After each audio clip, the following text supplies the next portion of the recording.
What's up, everybody? Welcome to the Kind of Funny Gamescast, episode 236. I'm one of your hosts, Greg Miller, alongside FM3 himself, Fran Mirabelle III, twitch.tv/FM3_. Thank you very much. Love the plugs, man. That's what I'm here for, you know? You've just been such a dedicated employee. I'd like to give it back tenfold. I was waiting for it. Watch Kind of Funny Games daily for what, Monday? Tuesday's episode, yeah, if you don't know what that's about. When the one and only Imran Khan had to step in and save the day. Howdy. Hey, how are you? Usurping the role. I'm doing good. Welcome to your first Kind of Funny Gamescast officially as a Kind of Funny part-time. Yes. Thank you. Yeah. I'm super excited about this. We were on Games Daily once, and then he was on Games Daily instead of me. And I just was thinking, with your name, you could go instead just change it to I'm Fran.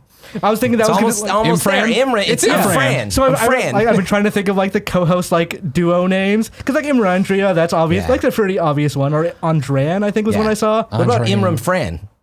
Imran Fran. That's just two words. Imfran, I think works the best. Imfran. Yeah.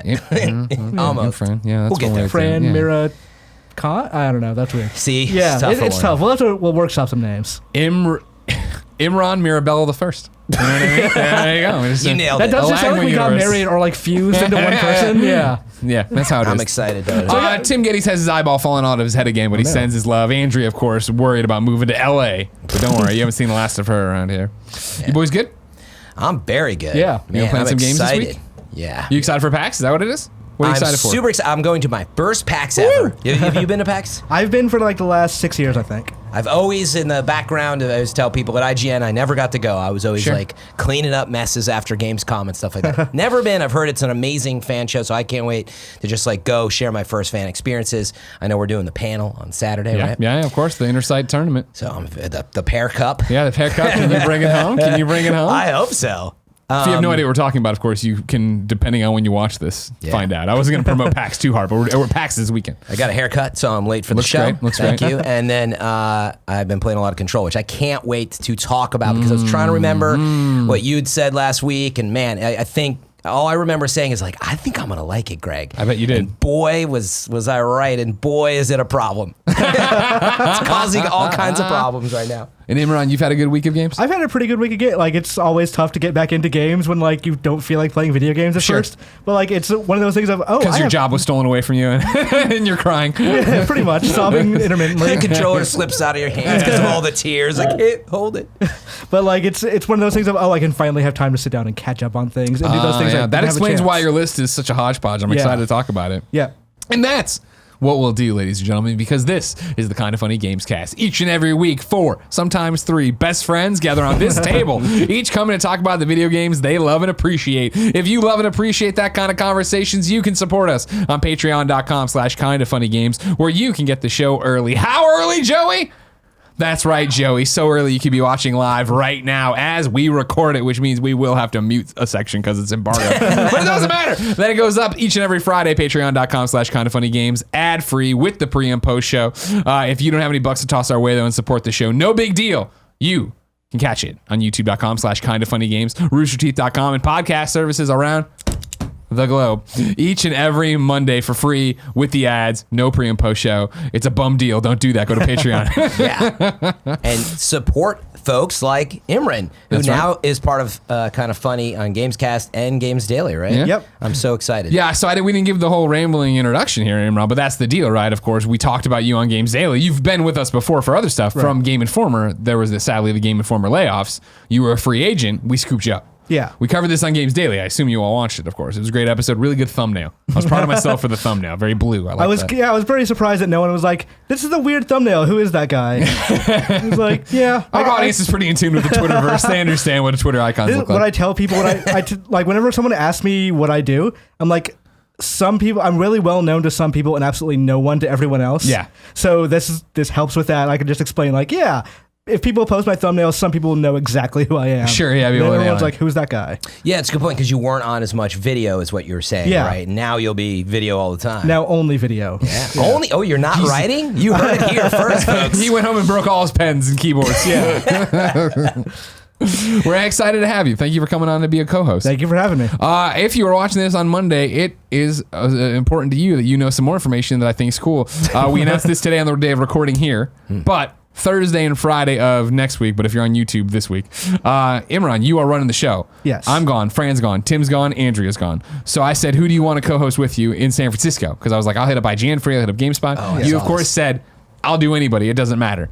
I don't think that was your exact quote. That was his exact That's quote. what his Tinder that's profile what I says, believe. too. But you're like, no, I'll work with anybody I in keep San that the Francisco. quiet part quiet for what reason? Yeah. And I said, you know what? I started thinking about it after I listened to you on Games Daily, because it had escaped me, of course, that when you lose your job like that, you kind of lose, and granted, different for you being a news writer, but you lose your normal connection with an audience, right? Yeah. So when you were on Games Daily and you got to talk about it, I thought that was a really powerful moment, and I figured there was a lot of your former colleagues that were in the exact same boat that wanted to say stuff. So we reached out to you, right? And you helped us pick 2 people to bring in from formerly of Game Informer. You want to talk about this? So we're flying out 2 people. Greg has graciously agreed to like fly them out, put them up somewhere that we can, record 2 episodes of Games Daily and also record the Gamescast next week, just the 3 of us, possibly 4. We're still looking into because there might be other people In town by happenstance, yeah. So it's such a dramatic and fantastic measure that when I brought it up in the we still communicate through like a small group of people who were let go and all that.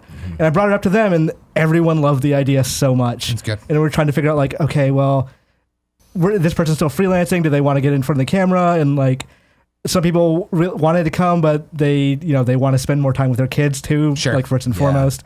So it was a very heartwarming discussion. Lots of people asked me for your email so they could thank you for the for the opportunity at all, because it is such an amazing thing.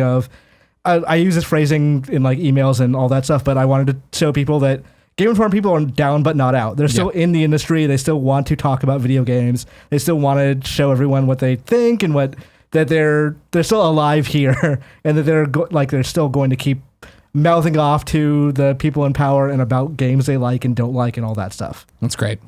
So it's you. It's going to be JV. It's going to be Surreal. Yes. That's awesome. And then maybe somebody else, but we won't talk about it. Yeah, well, I'm going to wait to hear back from them. No, don't get ahead of yourself on that one. So yeah, it'll be a combination of you 2 from that on Games Daily Thursday and Friday, and then next week's Gamescast, episode 237, will be the strictly XGI folks. Yes. And so it'll be, by the way, we're not working next week. Yes, Gamescast. I saw that. I got to clear it off It's the all real right. calendar and everything else. Not that you pay attention to it anyway. You just want to come. There it is, Sil. This is the beginning of many more. Thank you to our Patreon producers, James Hastings and Tom Bach. Today we're brought to you by Movement and Hymns, but I'll tell you about that later. For now, let's begin the show with what is and forever will be what you been playing, Doctor.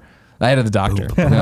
Joey, will you please grace us with your presence on Shock Mike? Cool, Greg. I'll ask you to move. Joey. I know you've been getting a haircut. Cool, Greg, right now embroiled in a Twitter beef with astronauts. You got beef with astronauts? He's just gone after them Dang, one by dude. one, and here we are. Joey, Yes. what did you play this past week? Man of Medan. The Dark Medan. Pictures I can't wait to Anthology, play Man of this. Medan. Yeah. I played through the shared story campaign. So you played with someone. Yeah. Okay. Was it online or local? Online. I don't think you can. Oh, you're right. You You, can't do can it. do movie night thing, You can do yeah. the movie night thing with just 2 people, Yeah. I guess. But yeah. Share. Shared. Does that Weird. mean it's 2 characters in the world? Like it's co-op? You swap between pretty much every character in the storyline. So they pretty much split the story. So there's 2 things happening. There's always 2 planes of action happening at any time in the Yeah. game. Oh, sorry. I thought you were sharing it with another player. You are. are. Yes. How are you both playing a story-driven game at So the same time? let's say Greg is doing one thing on top of a boat and I'm doing another thing below the water. So I will only see the water stuff. He'll only Right. see the top Did of the you boat miss the stuff. episode where we did this Yeah. preview? Oh, wow. Okay, yeah. So then, real nutshell. It's good. It's good recap for Of people course, that are it's stupid great. as me No, you're about great this point. game right now. Man of Medan, of course, the first in this Dark Pictures anthology. It's going to be multiple games. It's from Supermassive, the folks who did Until Dawn. It's very much that type of game, or trying to be that type of game. Of course, rather than be a PlayStation exclusive this time, it's on everything. It's all over the place. And yeah, the big deal they've added, doubling down on what people use Until Dawn for, right, is making it a multiplayer experience where you can play online, and yes, it's a group of 4 kids, right? 5, I guess. 5 kids. One of mine died early. In that section we played, I died, so I was down to 4 right away. Anyways, well, I guess 6. It doesn't matter. It's a group. And so, yeah, there's always multiple actions happening so that, yeah, you play with somebody else online and then they're doing stuff while you're doing stuff somewhere else. And then you meet back up and the stuff that I would be doing would affect what was happening in your world and vice versa. Interesting. Yeah. Yeah, it's that part of the game I thought was the most interesting part. Which part? Of it was, like being able to play 2 different scenes at the same time with somebody. Okay. Because Jacob and I were in a party, so we were talking through the whole thing, being like, "What are you doing? And what are you doing?" Because he and I had both played at different preview events, so we kind of knew what we were getting And into. you can't see it, right? There's no window into it. No. It's you can talk to them. Exactly. And figure it out if you want. So you kind of figure out of like, oh, I found this premonition, which is linked to your character, or something kind of like that. And like in the example I always gave, right, when Joey and I played it at the preview event, one of the early on things, because it turns out, yeah, we started right from the start of the game, right? Yeah. One of the interesting things was I was playing as the older brother, Joey's playing as the younger brother.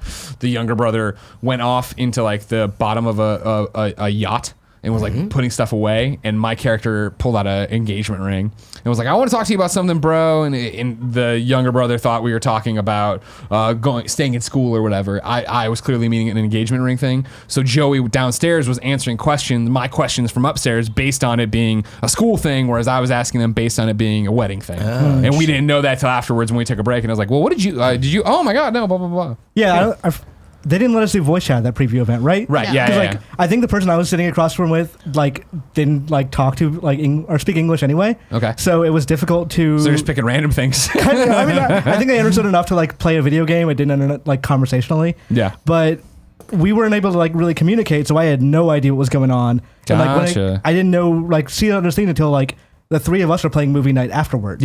Yeah. And so that's the thing is like you can, as we're talking about, do this co-op experience, Fran, right? Where you're taking different things. But then there is the movie night for up to 5 players, was it? Or 4? I think so, yeah. Where you each basically choose a character and then you pass the controller around to play as that character as the thing goes and you watch it together. Yeah, That's like what how a you lot of call people nifty. played Until Dawn. Just Yeah, exactly. Yeah. Okay. And then you played by yourself, right, Greg? I played by myself, yeah. Loner. He's Greg. Totally me, you know what I mean? Yeah, that's how Edgelord. It's always that trouble. Like Jen was still out of town, and I knew Joey was already playing with somebody, and so then it was just like, well, I've played it with somebody, and I really enjoyed that experience. I want to do it by myself, and I thought it was a total detriment to the experience. I don't feel like that's that kind of game. Like they know what it is they're making. Yeah. So they're building it towards that now. But and that's the thing is, I feel like it just. Because they went that way, they turned it enough away from Until Dawn, where it's just like, oh, okay. And like it was interesting because you get more of the experience. Like I played both the above water stuff as Conrad and then the below water stuff with the engagement. Oh, So interesting. which is not how it was in our preview event. Yeah. That was happening at the same time, right? Yeah. So like you had it. I was doing one when Joey was doing the other. Gotcha. So you're on a. Oh. Go ahead. But basically, you're on a ship, seemingly, and you walk around and talk to people. Is the rough, Right, rough so premise it's got that I a understand. first act. It's got a very rough start, and I've Yeah. seen that reflected through a whole bunch of reviews. We knew that at the event, but it's like, all right, we'll see where Some we're rough going. seas, stuff. if you will, Hey, to navigate. bada boom. Yeah, you start out the main start. There's a prologue, but then the main stuff is on this little yacht. Yeah, like very tiny yacht, and so. I feel like for a game as beautiful as Until Dawn was, right? I was playing this one, and granted, this is across multiple platforms, so it's varying levels of quality. I was playing on a PlayStation 4 Pro, but I was watching this one like, oof, like it just doesn't look good like them against this flat ocean the entire Like time, right? that engine the change backdrop. kind of like you can see textures pop in seconds after the things are on screen. That's a whole nother ball. What was the Wax. engine change? They went from whatever their proprietary Sony engine was Until Dawn to Unreal 4. Oh, they had to switch because they were sharing an exclusive engine, and then they. Apparently. And so, but then, Fascinating. so the thing is, Fran, eventually, like it's all very bright for the first part, tropical. Then these pirates get you, and then you eventually, as our demo ended, I think we mentioned, slam into this battleship, this like giant battleship that's basically a ghost ship out there. When we got on board that's when I was like, oh. Now it's starting to look like Until Dawn again. It's dark. There's less going on, so it's these creepy environments and it's shadows, and I'm like, okay, great. Gotcha. But that is also That when claustrophobic on a feel. PlayStation 4 Pro on the new 4K TV, dude, this thing fucking stutters and chugs. I got and- kicked out of our play sessions at least twice every time we played. This We is played totally over like Final 2 or Cut. 3 nights. Yeah, this is totally Final Code. Yeah. Yeah. And even within that, like it would just we would hit like a pause screen where it said that I was pausing it. I wasn't hitting anything, but I think it was just the connection was lost, and so it was trying to do something. I don't know. It was Yeah. really It was breaking the rough. fourth wall. It was psychological. Yeah, for sure. because then we were getting in fights of like, why are you pausing? And I was like, I'm not pausing. and that would affect a lot of the quick time events because we did have to just pop up during those, and then we would like fuck up and lose people. Because you played Until Dawn, right, Fran? In terms of like, actually, I had only played like a demo, and I've always wanted to go back to it. dude, you should stream the hell out of that. I know I would love it. Yeah. It's on the list. Yeah. The big so then list. again, if you haven't played these kind of games before, obviously choice is a big thing. What decisions you make in terms of conversation, dialogue, and then if you're going right or left. Most of the time, I would say controlling the scene is third person. You're wandering them around, right? They usually have a fixed camera that you can move a little bit right or left, but it's trying to keep your perspective like a horror movie. Right. Yeah, like you don't walk, right? You choose. You do walk. You do walk actually. and explore, Okay. and you can find secrets and do all these different. You can also collectibles miss and things stuff. completely too. Yep. Oh, Totally. yeah, 100%. Oh, I will. Yeah, exactly. And then you'll get into these moments like the quick time events to fight something, run upstairs. There's this new heartbeat mini game rather than hold the 6-axis completely DualShock completely still like you had to in Until Dawn. Huh? Never. Oh fucking no, worked. that's terrible. That's how I lost Hayden Panettiere at the end of Until Dawn. This time around, it's a heartbeat deal where you have to like do a rhythm game where like hit X when your heartbeat goes across the screen, which I liked. Yeah, keep I think calm. that was better than this Stay Still one. Is it? Yeah. Is it as unforgiving in the final code as it was in the demo? Because like in the demo was you miss one and that's it. That was for a lot of it for us. Like we would hit every single thing and we'd miss the last one, and then we'd be totally Yeah, screwed. that kind of sucks. So what happens when you fail that? Then Depends the character. It depends the a scene. lot Oh, of you times our might- characters just died. Okay, but Yeah. the things go on. It's not like it resets. Oh, it's Yeah, permadeath. no. There's no game over. I mean, unless Okay. it's game over and everybody's Yeah. dead. But like, no, you Gotcha. can lose It affects characters. the You story. can, the trophy list. Obviously, the first thing I dove into when I went live, and it's like survive with everybody. Only the boys survive. Only the girls survive. These, Interesting. And like another thing is that I didn't. Here's the thing. Of course, I feel. How many times you played it? The one time. We played it all the way through once, and then we went back Did you do to the- when we did the ship again of like, we have to try and not lose Okay. as many people as we lost. Did you just go back to that thing, or are you playing the curator's cut? I don't think we're playing the curators. Okay, 'cause I don't there's think it one- gave me the option in Once you beat shared. it, you can then play the curator's cut, which Oh, is no, a yeah, we different didn't do side that. of the We just story did kind of the- thing. So I would assume it's like everything you didn't play the first time. I don't know. I don't know. Because I found myself at the end, once I rolled credits or whatever, and this sucks to say, I was just like, I'm not interested enough to play it again. Like it's not a bad game by any means. It's just like I didn't think the story was that great. I didn't think the performances that were great. I think there's a lot of cheeseball dialogue in there. Like, Yeah. bro, come on, medium bro. Like what? It's like, but you aren't even bros. Like I mean, you're literally brothers, but you don't talk like that. Like this Yeah. isn't Yeah. how you talk this entire game. And started putting this in there. Yeah, our motivation for playing again wasn't because we wanted to see the characters or like what other things. We were just like, we want to try and hit as many trophies to see yeah. who we can save, because we lost like 3 people like right at the end. Oh, We're really? like, Wow, yeah. oh. Yeah, it We sucks. need to I, fix I only that. lost the one person on the boat getaway thing we had done. interesting. that trophy and you blew it. I know. I could. Oh, don't think I did. It's Don't all you for a he's on- second think. I know. And it was exactly what we're talking about, which I like because obviously you can miss other things in the game and you get cut or something, but you keep moving or scrambling. Like for me, it was like in the boat running away, and then one triangle popped out. I was like, oh fucking I was Yeah. like, damn. And I So- was like, I like that punishment. I'm fine with losing people when it becomes a thing of I made the wrong decision or I panicked and like Yeah. chose the wrong thing. If it's an when it's execution on thing, you. yeah. Oh yeah. If If it's stuttering and you screwed up, yeah. or different like it story. just this QTE came up too fast and I didn't realize it. Like that's kind of shitty. Yeah. Oh no. 100%. And that's yeah, I yeah. feel like most of the game. I feel like with at least Until Dawn, you had narrative choices that determined whether Yeah. or not people lived, and this one seemed like it was almost 100% quick time events. Yeah, I remember in Yeah. Until Dawn, like I lost someone because at the last second, or like I think it was maybe 2 scenes in the end, there was the choices either to hide or run, and I knew intellectually I know running from this thing is going to get me killed, but I panicked. Yeah. So I'm like the second I hit the button, I'm like shit. It's like this character's gonna die. Yeah. I like that. That's Yeah, cool. 100%. I agree. Yeah. But if it's like, oh well, I just missed the QTE, then that's, Yeah, no, totally. And that's always the thing, like, I go back to, doing horror, right? Is giving you the horror movie vibe of like, no, don't run upstairs. Like, I remember playing Friday the 13th, and it would be that thing of Jason's coming, and I would run upstairs, and then I'd be like, why did I choose this? But I did it. And then you're like, I can see in the panic of every horror movie why people make the dumb decision. Yeah, but then that was the thing, too, is like, I felt, on top of just not being that into the story, I feel like the gimmick of what's happening gets given away pretty early. And Yeah, so I don't once you think the figure that story's out, that it's like, great. oh, well, okay, like I see why this is happening. And so then it's just kind of a slog through that ship to figure it all out and get out. Whoa, keep it clean, man. And then but at least the very final fight I had was like so anticlimactic that I was like, again, I'm like, well, I'm not going to do this because I understand what's happening in the world. Yeah. And then I was like, okay, we're done. I was like, oh, we're done. Okay, this is the end of the story. Yeah. I didn't think that the story was very compelling, really, at all. Yeah, and I thought didn't that was love what- any of the characters. And like that's always the thing, right? Like when I was in and I'm not name dropping here, right? When I was the star of Laser Team 2, the hit movie from Rooster Teeth, right? Deal. My scene was with the Bernie girl Burns. Emily from Until Dawn, who was the Pris everybody Oh, hated, yeah. right? And like it's a joke, Han. and when I met her, right, that was I was like, hey man, push me. She's like, oh great. And I'm like, what do you? I'm like, I review video game stuff. And I'm like, I gotta say, I hated you in Until Dawn. And she's like, oh, I know, I was terrible. And it was like to this day, right? I can still tell you about her character, Hayden's character, Matt, yeah, exactly. Fisher. Like all of them, I was like, man, what a bunch of. This is a great cast and a cool story. Like in terms of just their interactions and Yeah. what was happening. Whereas this one, Man of Medan, was just like.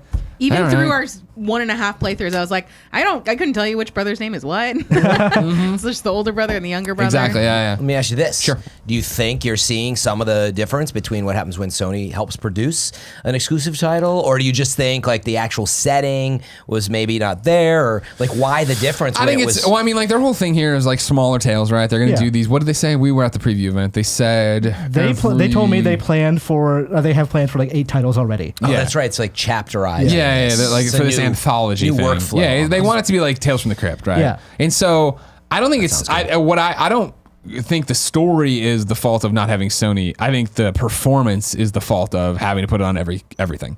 I mean, so this one is actually a budget title too. So Yeah. that's probably Yeah, what is a little the, more what indie? is retailing and stuff? 30. 30? 30, yeah. Does that mean it's developed by fewer people, or we don't know? It's just I cheaper. assume they is what plan to you're make saying. it up on volume. Gotcha. So, So cheaper point of entry, but there's going to be more content. Then that's sort eventually of the new down the workflow. line. So like it does Well, mean a no. shorter I mean, start. the next one They're will be all another standalone. $30 price Yeah. point. Yeah. This is not like you're not buying a season of content here. Yeah. Oh, This is no, its own- yeah, okay. that's They're what I all was thinking. separate You're right. I games. said it poorly though, but it's cheaper for individual release, but there's going to be more releases more frequently, right? Yes. That's It's the not like idea. going to take Yeah. 1 or 2 years for everything. Right? Yeah. Okay. And that's my thing when I think we start getting a few more of these under our belt. Like I enjoy playing these games, obviously, right? Even this one where I think, if I was scoring, I'd be like, 6, it's okay. You know what I mean? Like that feels like where I net out with it. 5.9 maybe. No, I'm not I'm not doing that double dash garbage. You get out of here. You're so close. But it's like it's one of those games that I hate where I don't have a strong opinion of either way. Yeah. Where it's like, all right, fine. Like it's a thing I did. But my hope would be that with this anthology, right? Because I do love horror games and I do love these ideas. Is that once we're 3 or 4 in and it's more of like a season, it becomes like, sure, that was the weakest episode, but I liked this one a lot, and they learned from it. And they did this and that and the other. Yeah, it could be a thing too of like this one has the good writers on it. This one had not. Yeah. Different kinds of writers that don't necessarily appeal to me on this stuff. So Yeah. hopefully there are like genres and like it just hits perfectly in one of these games. I 'Cause, think like it- this sorry. is the thing of once Supermassive finished with Until Dawn. And then they were doing like those PlayLink things and all that other stuff of like, yeah, they did this is the not Hidden great. Agenda, Yeah. and then they also did the VR stuff, right? Yeah, everyone just like we just want another Until Dawn, so this Yeah. was their chance to hit it out of the park. Yeah. It's disappointing to hear they're not. And doing that's that. why that's what makes it all the more like, oh, that sucks. Now, granted, again, I should have played with somebody. I should have maybe waited till it got released. Maybe I'll do another playthrough with somebody online. Yeah. But even then, it's just like a commitment to like, Once I you know played you know through the it gags. already, Yeah, I you know don't what's know that happening. it's worth it. Yeah. I'm glad that I played through with somebody. Jacob was saying too. He's like, yeah, this was a way more fun playthrough. Yeah. To be able to talk with like all the little secret things that you're finding Yeah. and like process through that with somebody else. And is then it way was the more same fun, thing, which too. is what everybody loved about playing with other people in Until Dawn too. I was shocked, and so was Jen when she was there when I beat it. Afterwards, I opened up. Oh, let's see what the secret stuff you opened up, because if you get enough secrets, you start unlocking the special features. And like, oh, an interview with Sean Ashmore, right? I'm like, all right, cool. And it just plays a video. And the video chugs and gets framey. And I'm like, Yeah, what? This what? is just playing a freaking FMV, Yeah, yeah. like how is this Yeah. possible that this is a like file happening like playback. that? Yeah. Strange. Let me ask you guys this. Sure thing. Because it wasn't quite covered. So let's first compare, say, Resident Evil 2 and Until Dawn. Jump scares is what I'm wondering. Sure. Because is it accurate to say it's kind of known for some of that? Yeah, Until Dawn for sure. Yeah, Until yeah. Dawn was. So Yeah. if you played it. So, and certainly Resident Evil. So first of all, how do those two compare on a scale of 1 Resident to 10? Evil 2 is a way more scary, Okay. spoopy game that you'd rather be Yeah. getting jump scared on. That's like a lot of jump scares. That was my thing with Until Dawn. Is like, again, it's just they do the jump scares literally as like you turn the corner, yeah, you know what I mean? Or, I mean, Man of Medan, yeah, like that's the kind of jump scares you're getting. Okay, so first of all, but Until Dawn isn't as much jump scares and stuff like Resident Evil. I mean, there'll be like immediate like, oh, what was that line you got monked in Until Dawn? I don't remember that. Where the guy just like dresses in a robe. And, like, yeah. But like it's that kind of thing of they'll do an initial like start sound and the guy leaps out from there and then everyone's laughing because like it's not a huge deal. Okay. There's very few genuine scares of it leaped out at you and you're still staying scared afterwards. There's usually a denouement right after. Gotcha. And then that's what how does Medan do with that? Medan's just flat on it. I don't think feel that like there was were that very many. many, and I don't think that they were like particularly scary. As someone is who's it a very scare- jumpy in a lot of things, like I think I had maybe one where I kind of reacted. Is it scary at all, really, other than this? It's creepy at times. Yeah, Mostly about I don't the think story, I was huh? never scared. Then how does this? So where I was going in my mind with this, I'm like, well, I've played Heavy Rain and those games. Like it's a little along those lines and how it feels, right? So, but I thought the deal with these, they were scary. I mean, that's what Until Dawn was. that's That's what- Until Dawn was trying to be a horror movie. Yeah, it's a right? horror mashup basically. Like if you've seen a lot of horror movies, you'll get like jump scared occasionally, but nothing's gonna like Out of really Medan. freak you out. Or Until Dawn. Oh, yeah. but Man of Medan, and the reason I asked, a lot of people been like, Man of Medan, I would say, is, especially when you find out what the MacGuffin is, like, right? Man of Medan is way more a thriller. Like, I would say, like, it's more scary, like, it's like than suspense. Yeah, it's more scary Tense. with the pirates that like take you captive, right? Like, which is what we talked about in the Okay. preview and stuff. Which is Kind of like like who's gonna die? That's the Yeah, it's totally And that. if you're gonna make a thriller, you need to care about the characters. Yeah, And like if you don't, in a then- horror movie, it's way more disposable if you have a good monster chasing me down or something. That's like, Well, thank you. yeah. So, So I was very excited to play it for the thrills and the scare. if you haven't played Until Dawn's the way to go. Yeah, Yeah. but all this feedback sort of tell me it's like, you might like it if you like this style of game, but yeah, that's what I'm Yeah. hearing. yeah. I mean, I'm still interested in seeing which of the next ones hits. Of like if this is more interesting or if they're taking feedback and improving or what. But Yeah. it'll be this one it kind of sounds like a bummer. Yeah, I think for sure play with people because I had Yeah. way more fun playing with Joey. And then by the time I was launching the thing, I was like, well, I'm going to see it through. But Yeah. I would feel like I have way more tempered expectations for the next installment for sure. yeah, Is $30 the right price point? How do I you would feel? wait. yeah. Huh? I would wait. Yeah, I don't wouldn't. think This is not a It game might be you a need bit- to run out and buy and play. Period. Like it's not bad. Don't get me wrong, and it's definitely I like, can okay. totally see it being of like rainy Saturday, you and your roommate, your partner, whatever, put it in, play it. Like I get that. I totally get that. Yeah, I don't I think it's still gonna think have- the movie night is the wrong move. Yeah. Because again, it's not a 2-hour game, so it's like that's such a weird thing of like I'm gonna invite 4 friends over and we're gonna sit here for 5 hours and play this. You know what I mean? And let alone, as we've talked about before, you have to play the intro every time. Which is not the fun. intro. Like there's no actual. That's why I didn't play like single that player because I tutorial didn't want to play segment? the together. tutorial segment in the very beginning is terrible and shouldn't be a part of the game. Yeah, like No. it's like setting up. It's like it doesn't do anything for it. No, No. that could have all been easily a skippable cutscene. Yeah, exactly. So yeah, I feel very educated on this I'm title. glad. And it's actually. weird. It's funny because I know how it's been. Lots of people. I mean, it was on my anticipated games list for this year too. But I've seen it Yeah. over and over again, and people so stoked for it. Like this, really, with Control, we coming down this roller coaster now, right, where the games are just hitting, and it's gonna be interesting to see how many people play this and it's like, oh man, this is just not what I wanted from Supermassive, not what I wanted in Yeah. the true follow up to Until Dawn. Because like all the template of it looks like it's going to be Yeah. just straight up Until Dawn again, Right. which is what I was excited for. But the writing has to keep up for that sort of Yeah, thing. yeah, no. And Until Dawn wasn't like a writing masterpiece, but like you said, I know those characters and I like them. Yeah, So if you can't nail the characters, then what's the point? yeah, 100%. Yeah, and I don't think it would have. Even if it was a longer game, I don't think the characters themselves were interesting enough. No. I think I would have been really like annoyed Yeah. if it was longer. At that demo, I think I liked Fliss, and that was it. Yeah, pretty Yeah. much. Yeah, but even her, right? Like it's that thing too, where like you can. I remember I go, well, I want her to make out with Conrad, so I made that choice. And I was like, well, this is so weird. Like I made this happen, but it shouldn't be happening. For sure. Video games. Thank you very much, No problem. Thanks. Ms. Noel. Now, the exact opposite in terms of like, I don't have strong feelings about it. I played Telling Lies over the weekend. Telling Lies, of course, Bartholomew. Sam Barlow. Barlow. Sorry, I lost it there for a second. Sam Barlow. This is the spiritual successor to Her Story. It's the same exact thing. If you didn't play Her Story, let's just talk about Telling Lies. It is that you are sitting at a computer terminal. You see the reflection of your character in the monitor, and then you go through a bunch of different video files trying to piece together this story. Her story, of course, was this mystery you were trying to unravel, figure out, and go through and do detective work on. Telling Lies is as well, except, and I've seen this in a ton of reviews and commentary on the game, it doesn't have that real payoff at the end of like, oh, here's where it all comes together. Telling Lies is very much like, do you want to be given a bunch of different puzzle pieces and you try to put it together and figure out what's going on? And I was like, yeah, that sounds really good. Like Her Story, we did a Let's Play of, which was like the worst way to do it. It was me and Nick trying to do it, talk through it. Yeah. Terrible. But I enjoyed Her Story, but I think that, lessened my enjoyment of it. This one, I started it on the iPad, playing over the weekend. And interesting. I started it up and I got back in. I was like, I don't know if I'm really into this. Like I started watching the videos and been like, I have Solitaire on it. And I was like, well, clearly beating Solitaire would unlock some kind of code or something in the game. Because like that's how it kind of worked in the other one. Or I'm thinking of like a normal lost phone, right? There's all these like little things. There's like secret back doors to things. Exactly. Right? So I started up the Solitaire game and started playing Solitaire. And I played Solitaire for a good while. And eventually on your iPad.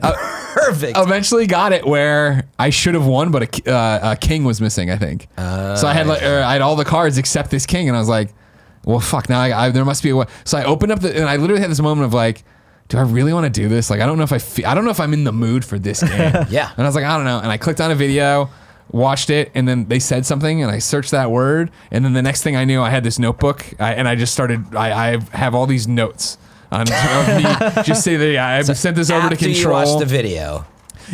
I saw this photo. It came on like a hurricane. It came on like a hurricane with me. Just after one video. I'd already watched a couple, and it's like the main character who looks like Tom Hardy, so I call him Venom, doing his thing and talking to his daughter and talking to his wife is how it starts, right? Because it's love. That's the first word that's searched. And then I popped out and I didn't care. I did the Solitaire stuff. I watched one video, and I forget what they said.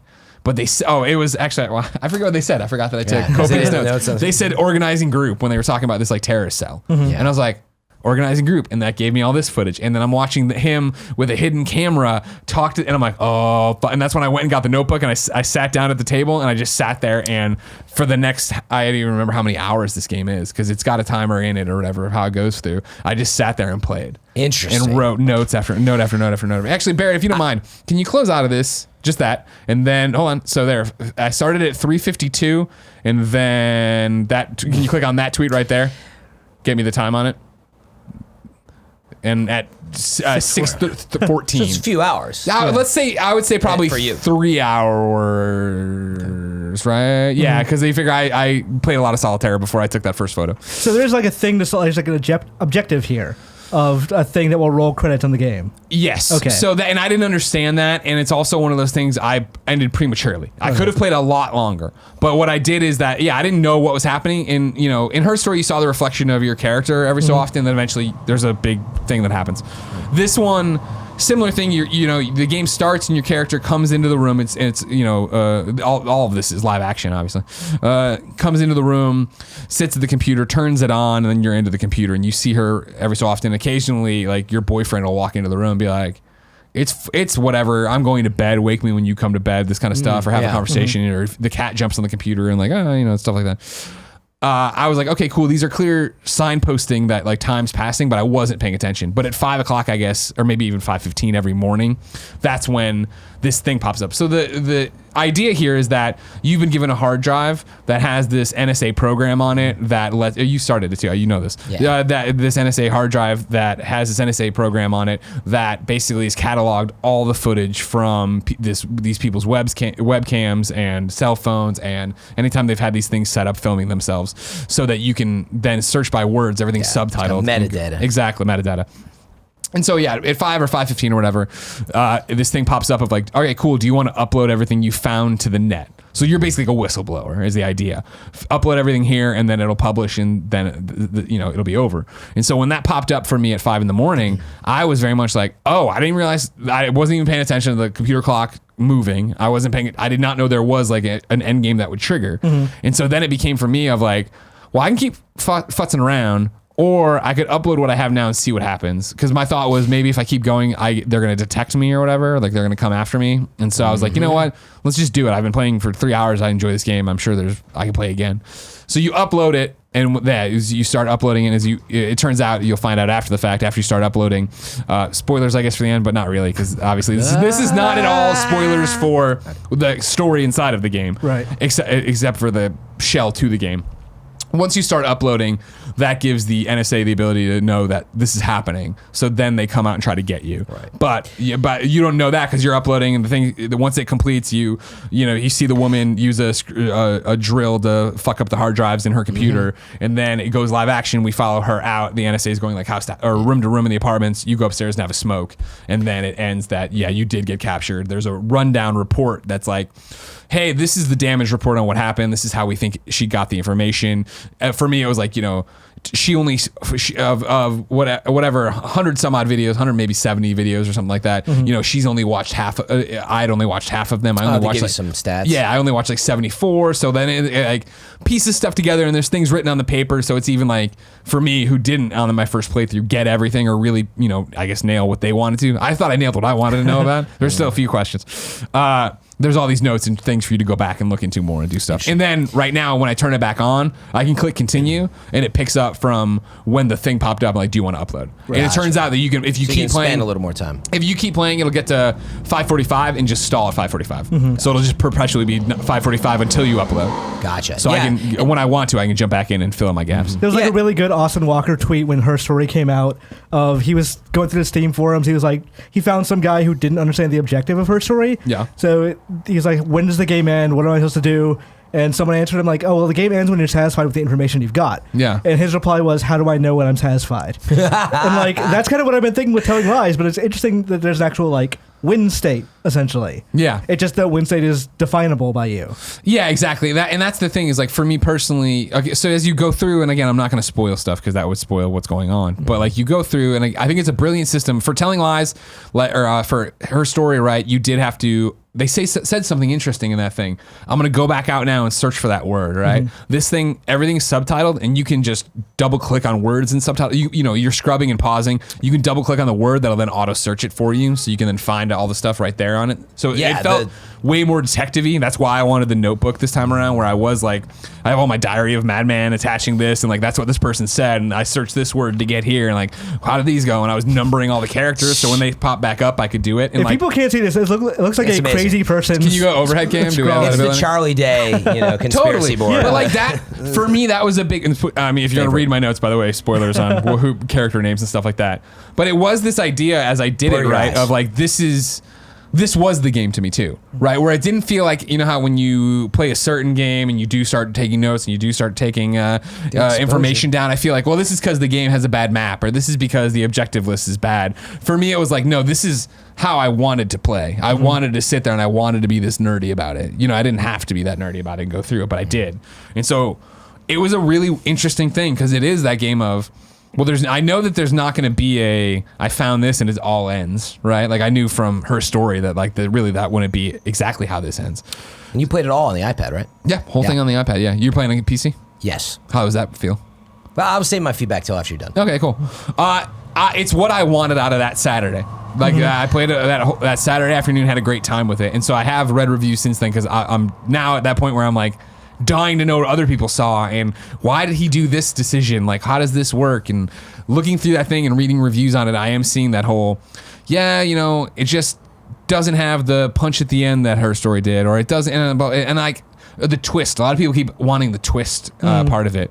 And for me personally, I'm glad it didn't, because I don't want Sam Barlow's games to become the M. Night Shyamalan of games, where it's like, we're all playing these data collection games until, you know what I mean? For me, it was way more interesting of seeing a thread I wanted, pulling on it, and following that to see where it went to where it got to. Yeah. And just like, there's some of these games like this and Gone Home and obviously Her Story and stuff like that kind of have a voyeuristic quality to them that it's rare for games to do that, and only games can kind of do that.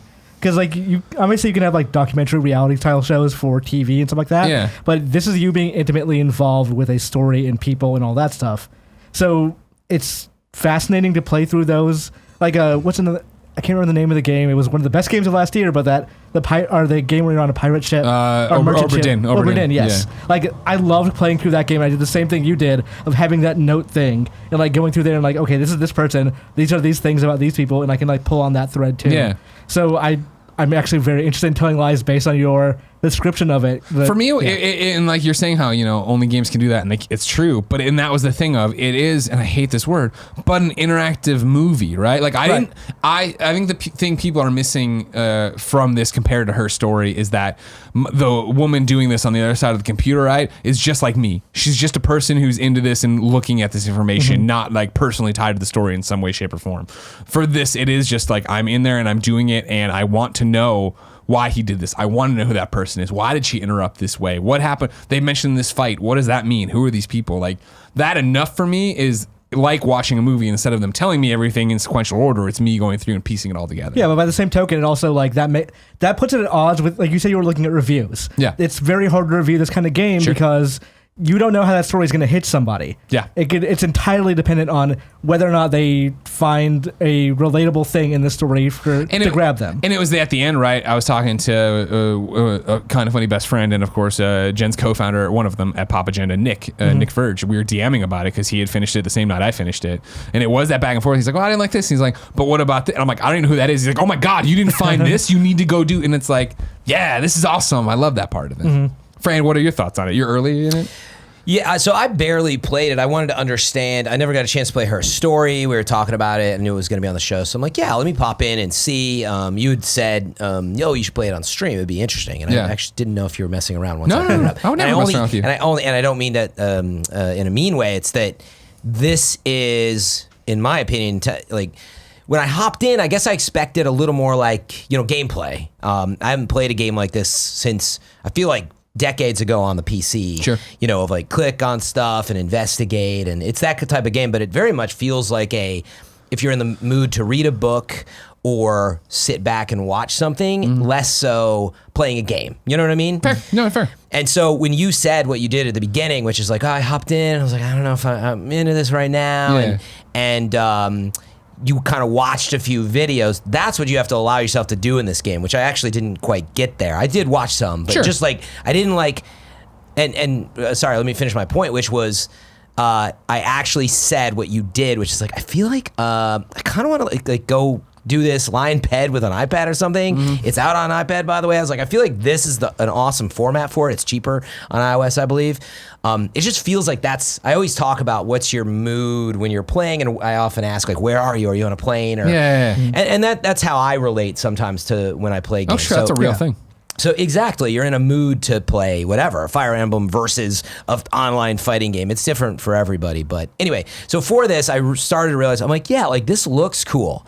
It looks cool because I started watching a few videos and I started to say, oh, she's talking to him. And he's saying some weird things. I don't know what's going on. And yes, it starts to hook you in, but you really have to start reading, for lack of a better way to put it. So listening, watching, and just going through stuff. And it's weird because it does not hold your hand at all. Yeah. And if you've never played a game like this, or I assume her story was very similar, it's weird because like just start watching the videos and listening and watching. But like from a gameplay perspective, that is where I was not quite prepared. I was like, I'm ready to like click. Yeah, I thought I was going to do stuff like you're talking about, like click on the hard drive and right click. And I was trying to like go in thinking I might hack this OS a little, and it's not that at all. Cyberpunk. You just start watching stuff. So I opened it, I read the text file, which is funny because it wasn't a spoiler what you said. It tells you, at the end of this, upload your stuff. They're going to come for you and destroy everything. You know? You know what this is. They tell you in the text file that's what you're going to do, but then you just sit back and watch stuff. So my short review after not really playing it, because I can't review the story, is like, for the type of game it is, it's really interesting. It seems well done. Scrubbing seems to work pretty well. I can imagine on iPad it works really well. Dude, it was awesome. Yeah, in terms of that, because like you full screen the video, and then you scrub, and the further you pull, the faster it goes. You pause, you rewind, you do. It's pretty cool. So it's got some time code. You move around, and you're literally just investigating videos, from what I understand. And you're narrowing down, your story. I don't know if, like you said, you feel like you have to take notes, or you could just sort of piece it together. For me personally, I'm just so bad at remembering characters' names and people's names that I was like, I need to start jotting things down, or I know I'm going to get 4 people removed and be like, fuck, what was that guy who worked there's name? Like, So like by that, by this measure, is that a thing you can play in chunks, or is it like That's you a want to good play it in question. one big thing? I think you want to play it in one big thing. Okay. I think you want to give it a rundown, and that's like on there is like why I'm excited, not for this flight because I have much work to do for PAX, but the next flight where I think I want to sit there and That's what I was thinking. Like, should I put on my iPad for the Seattle flight? I totally think totally because you just get a chance to sit there and have headphones on and be invested in this. Yeah. Highly recommended from me, Greg Miller. Yeah, I'm really glad that it's on iOS. I think it's the right platform for it. I'm not saying don't play it on, I think it's on PlayStation as well as PC. No, it's just PC. I think it's just PC and iOS. I thought it had a third, maybe it was just on, I thought I saw a third platform. Oh, you know what it was? No, it was like on GOG or whatever. As another store for PC or whatever.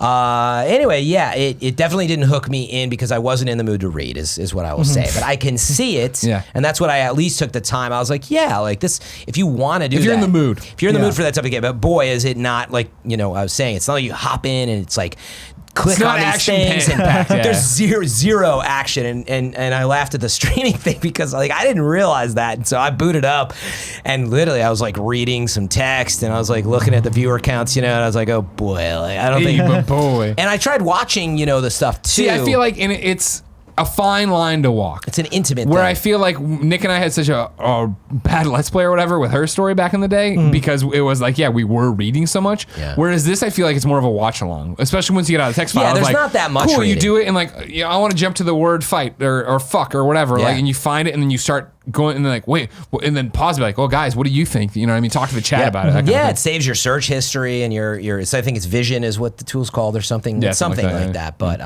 anyway, I do think if you're in the mood for a story and investigating, I think that's, like you were saying, not a lot of games really do this or do it well.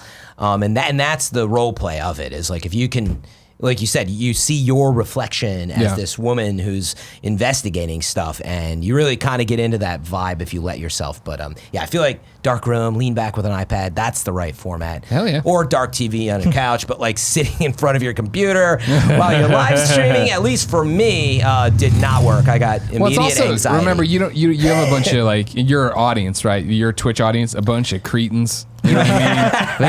They don't like intellectual games. If it's not about some Ingram falling out of a giant raid boss's butt, they don't care about it. By the way, to walk it back a second, I was kind of surprised there was no like streamer mode for Man of Medan.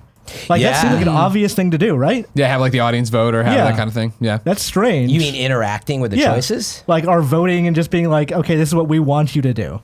That'd be like an extension. That would be interesting. That would be a way to. Yeah, there are games that have like Twitch integration. It just this one doesn't for some reason. Yeah. Imran. Yes. We've been talking about what we've been playing. You went off and played Wasteland 3, a demo. I did a couple of weeks ago. I think it was like the day before I got let go. So we're stealing Game Informer content. There's a preview in the back of the Game Informer in the back end that is half written that nobody can find because I no longer have a login. So we're not even sure what to do with it. So it just exists there. Yeah. But it's the first Wasteland game I've played. So I'm not an expert by any means. But it is it was a cool thing to sit down, and I guess I'm sure Wasteland fans are going to be super mad at me because I don't know anything about it. Yeah. But it was this thing of you're like a group of vigilantes, or not vigilantes, but like an officer group of people in a post-apocalypse. Because Wasteland is people always talked about it as like a Fallout. Yes. Like it's what original Fallout was like, right? It's like that. Third-person action RPG, or it's no, like the original top-down isometric kind of thing, like tactical RPG. I was trying to remember because we're on the third one now. Okay.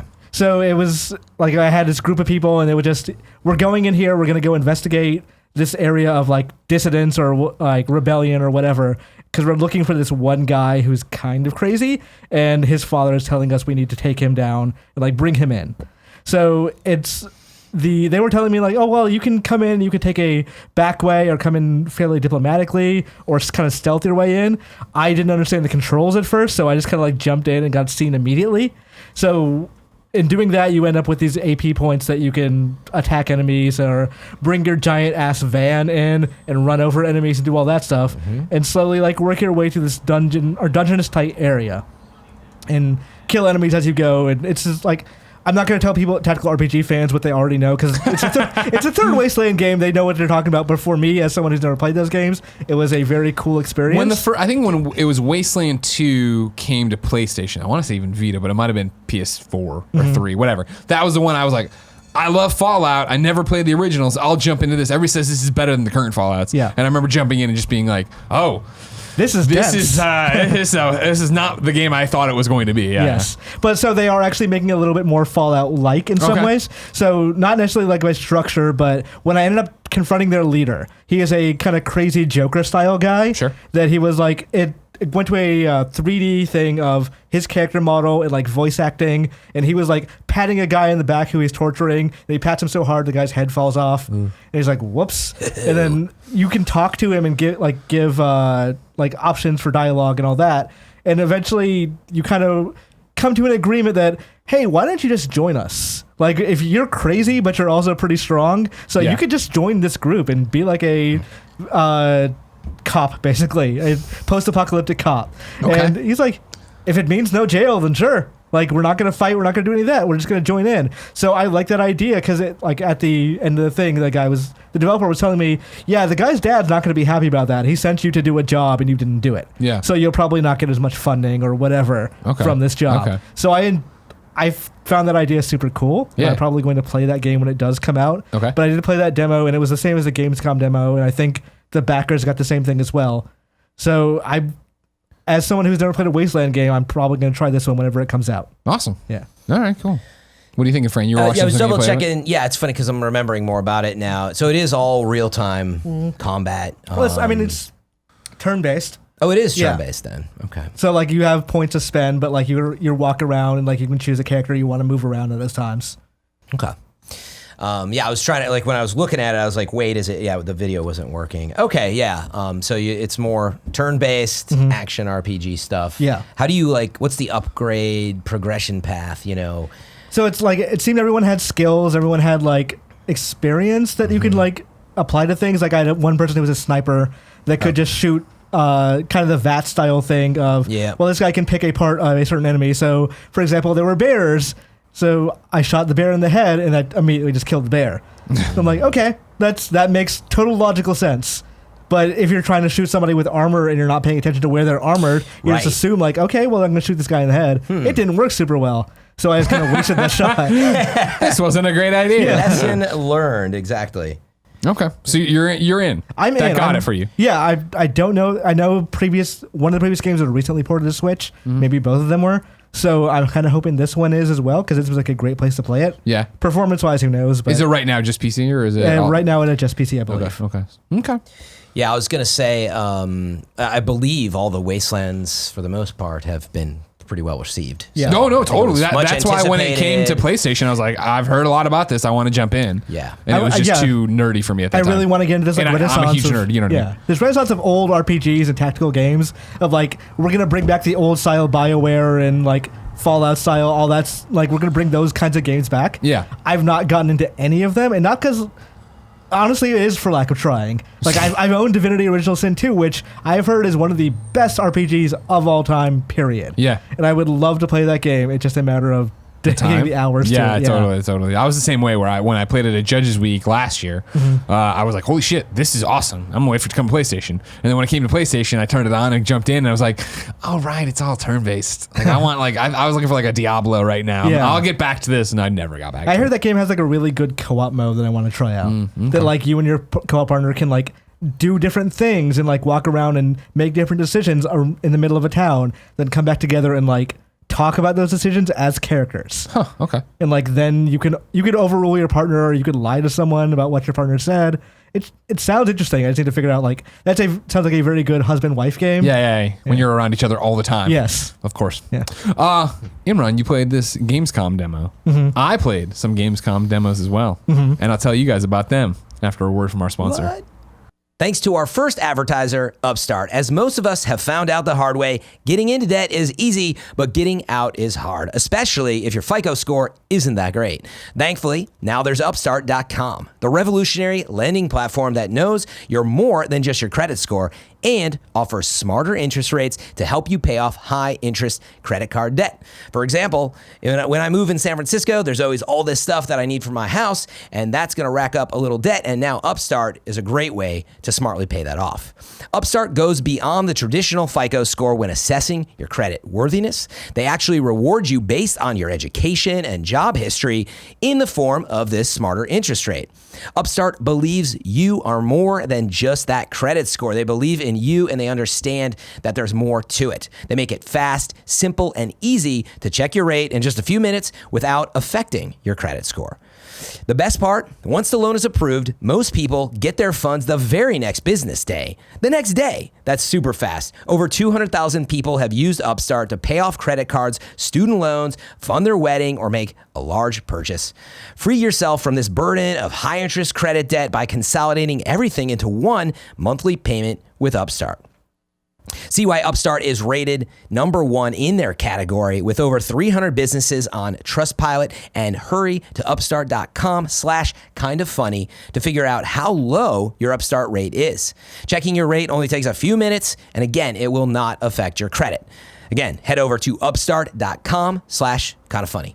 Our next advertiser is Bespoke. With their box of awesome, Bespoke Post sends guys only the best stuff every month. They test everything in the box of awesome themselves, from style and grooming goods to barware to cooking tools and outdoor gear. Every product gets put through the ringer before it gets put inside a monthly box of awesome. Cool Greg has this awesome weekender bag that he loves, and he always has it here at Kinda Funny and takes it with him.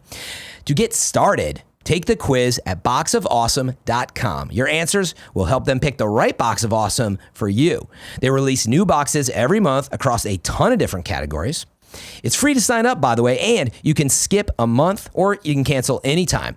Each box of awesome only costs $45, but it has over $70 worth of gear inside. So you can also get 20% off your first monthly box when you sign up at boxofawesome.com and you enter the code KINDA at checkout. That's boxofawesome.com/kinda, and you'll get that 20% off that first box. So, yesterday, when Fran didn't come to work, I went down to PlayStation HQ. And I got to play some of their Gamescom titles, starting with Predator Hunting Grounds. Okay. Which I've been stoked about because, of course, Elphonic doing this, the people who did Friday the 13th, one of my favorite games. Asymmetrical action. Yeah, exactly. Asymmetrical action. If you haven't paid attention, ladies and gentlemen, it's simple. One of you plays as the Predator. The other 4 people play as the, You run away and don't die. Yeah, exactly. Well, yeah, it's a part of the argument, right? Play as I don't even know what branch of the military they are, but the commandos, right? Probably Spec Ops or whatever. You probably don't say like the novices against the Predator. Like, that's probably a bad exactly idea. Right. Yeah. But the badasses, right? You come in on a helicopter, you get off, and then you're out to do it. So we played a whole bunch of matches. I got to play as Predator. I was the only person to be the Predator who killed everybody. So I want you to know wow. they didn't even get to bring. They didn't even bring in reinforcements for me. Was that actually what happened, or just they told you? No. It's because I was playing. It was a small group of journos down there playing, so I got to rub it in everybody's face. Now, granted, did 2 of them die because they blew each other up? Yes, but I still killed the other 2 as Predator. I'm sure the real Predator doesn't take that for granted. No, he's happy he got it done, and then mental I warfare. killed the Predator the 2 tries after that. So Nice. I'm feeling pretty good about myself out there. Had a great time with it. Very, very, very interested to see how it goes. So what we did is we played the same mission in the same zone, like 5 or 6 times, which of course, because they sent that one mission to Gamescom, and then I'm sure, you're supposed to play it and go, not play it over and over back again. up for a second, because I don't know enough about this Sure. game. Missions, I assume this is just a multiplayer thing. It is a multiplayer thing. So online, the right? idea they're going with, though, is that it's not there's different win conditions, obviously, for humans versus predators. If you're the commando unit, they're still giving you the narrative thread of why you're there.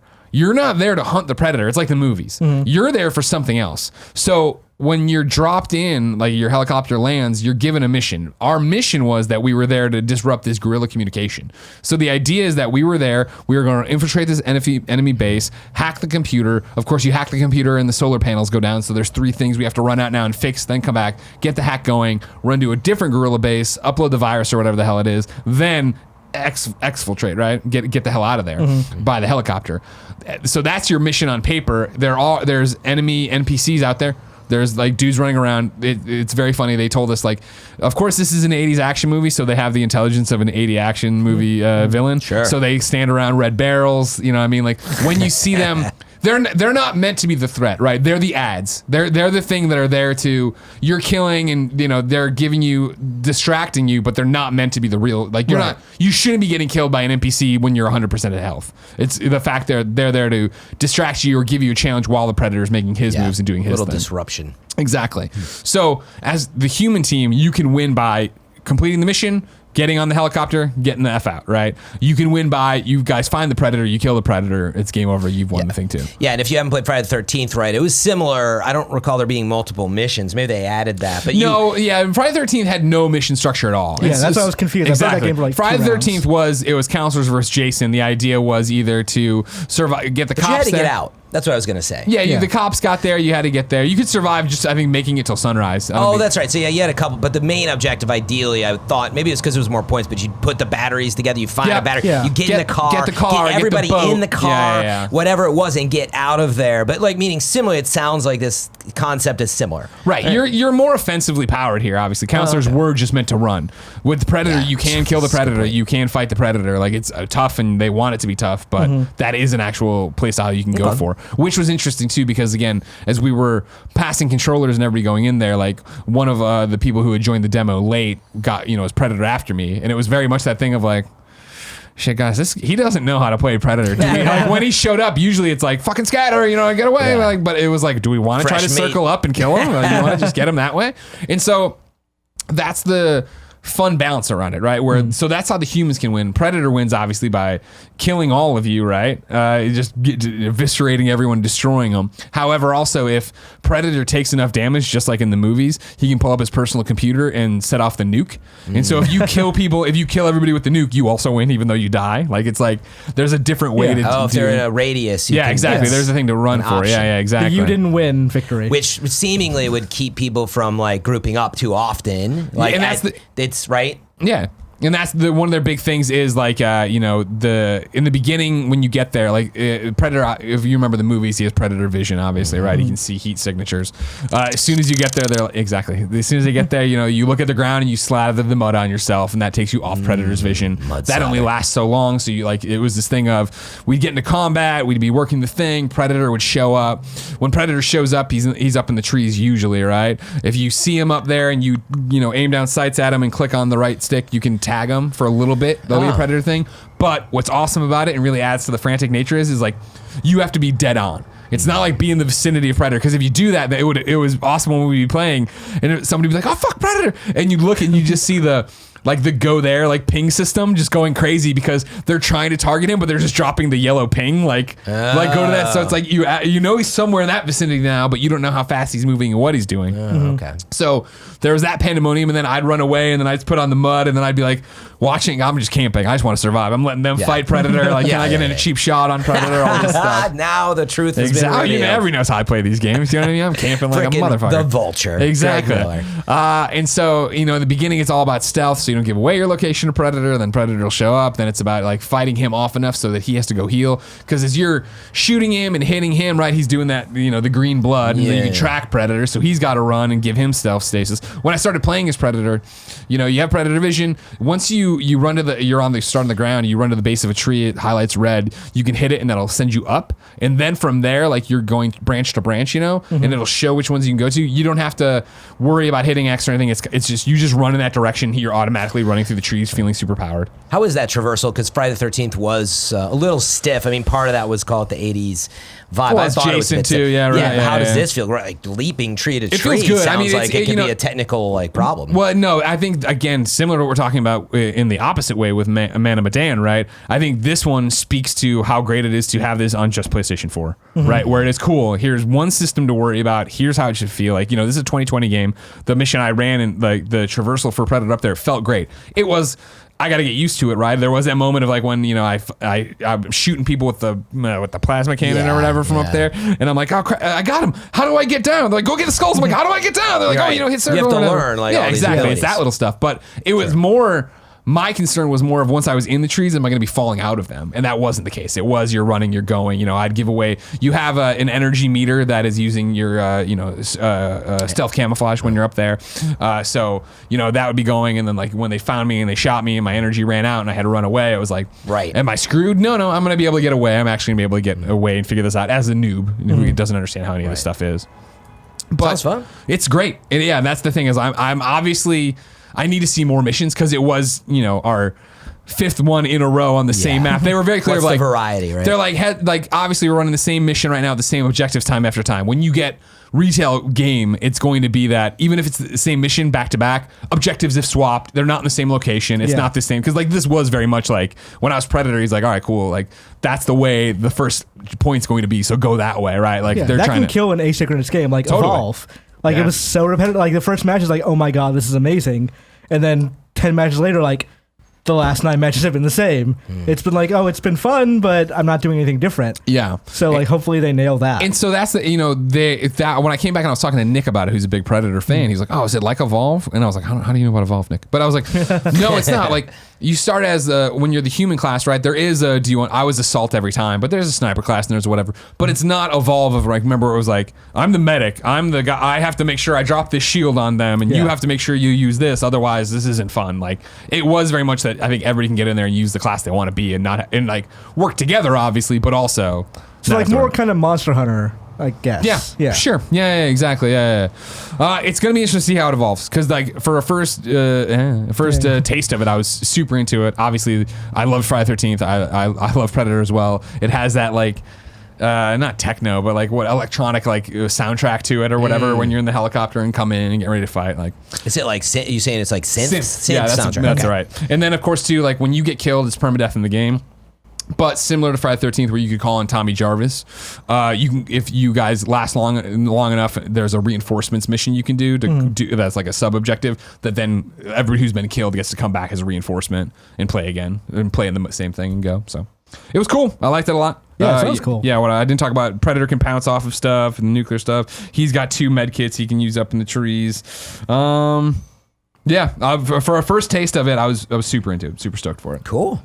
It's only online multiplayer. Like there's no story mode or anything like that. No story mode that I'm aware of. It's just online multiplayer. I figured as much. I'm just kind of curious. Yeah, sure. Do we know release window yet? 2020 is all they said. Yeah. So far away, If you wanted to know what's coming up on the drop shot. Barry, you can unmute us. Don't talk about that game anymore. Got it. Gotcha. All right, that was it. Yeah, Fran. No more Death Stranding talk. All right? Don't talk Death Stranding. We're unmuted now?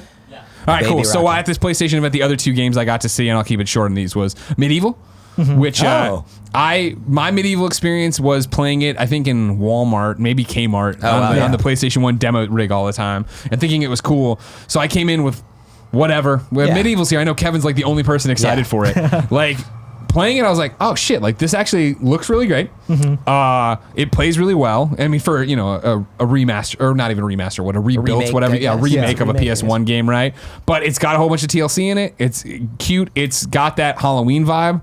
For a game coming out in October, I'm like, okay, yeah, I can see where I'd sit down and play this. But yeah, I did the demo for Gamescom, which was hacking a whole bunch of zombies up, going and fighting the stained glass monster at the end of this thing, and. They've done a thing. I was talking to the developer on it, right? Some weapons had a secondary fire. Now all weapons have a secondary attack. You have different, you have you have a secondary weapon, of course, where I was using mainly sword and shield, but I also had a crossbow, and so you're running around doing stuff with that. It felt like what a reimagining of a PS1 game should feel like. I feel, and this is somebody who does not have a connection to the actual Medieval on PS1, so I enjoyed what I played. So I'm kind of curious. Like, just this popped in my head, but. Sure. If you were to compare other kind of remakes to this, do you feel like this is, like, let's say direct comparison Link's Awakening to this game? Sure. Obviously, Link's Awakening is a more anticipated remake. Yeah. Do you think that's only because the original title is more beloved? Or do you think, like, that game has just more TLC in it than this? No, I think it's more that game is just more beloved. Okay. I think this was the thing when Crash hit, really, right? Where everybody's like, what's going to be next? And it was Spyro. And I was like, all right, Spyro kids really like that. And it's like, okay, Link, okay, great. And then it's like Medieval. And it's like, Okay, like you never heard people really clamoring for Medieval, but now that it's here, like it does strike me as like I'm gonna be in the mood for this come October. Yeah. I'll do a run around and fight some bosses. And we're in that stuff. weird time frame now where like things from 20 years ago are finally getting remade. Yeah. So like it's this FF7, Crash, Spiral, all that stuff. I'm kind of wondering like what's left. Yeah, where's Pilot Wings? Come on. They made that bad 3DS game. Yeah. Yeah, that was 3DS. As it should be. Yeah. They've done the whatever remake, right? But I mean, a true Parappa the Rapper would be really interesting. Yeah. If they were like from the ground up, not even holding on to anything. We're giving you a brand new 2020 Parappa the Rapper. I liked Jammer Lemmy better. Yeah, well, that's personally. fair. That's fair. No, I'm not arguing with you. I'm not arguing. That would work. Yeah. But yeah, for That's cool.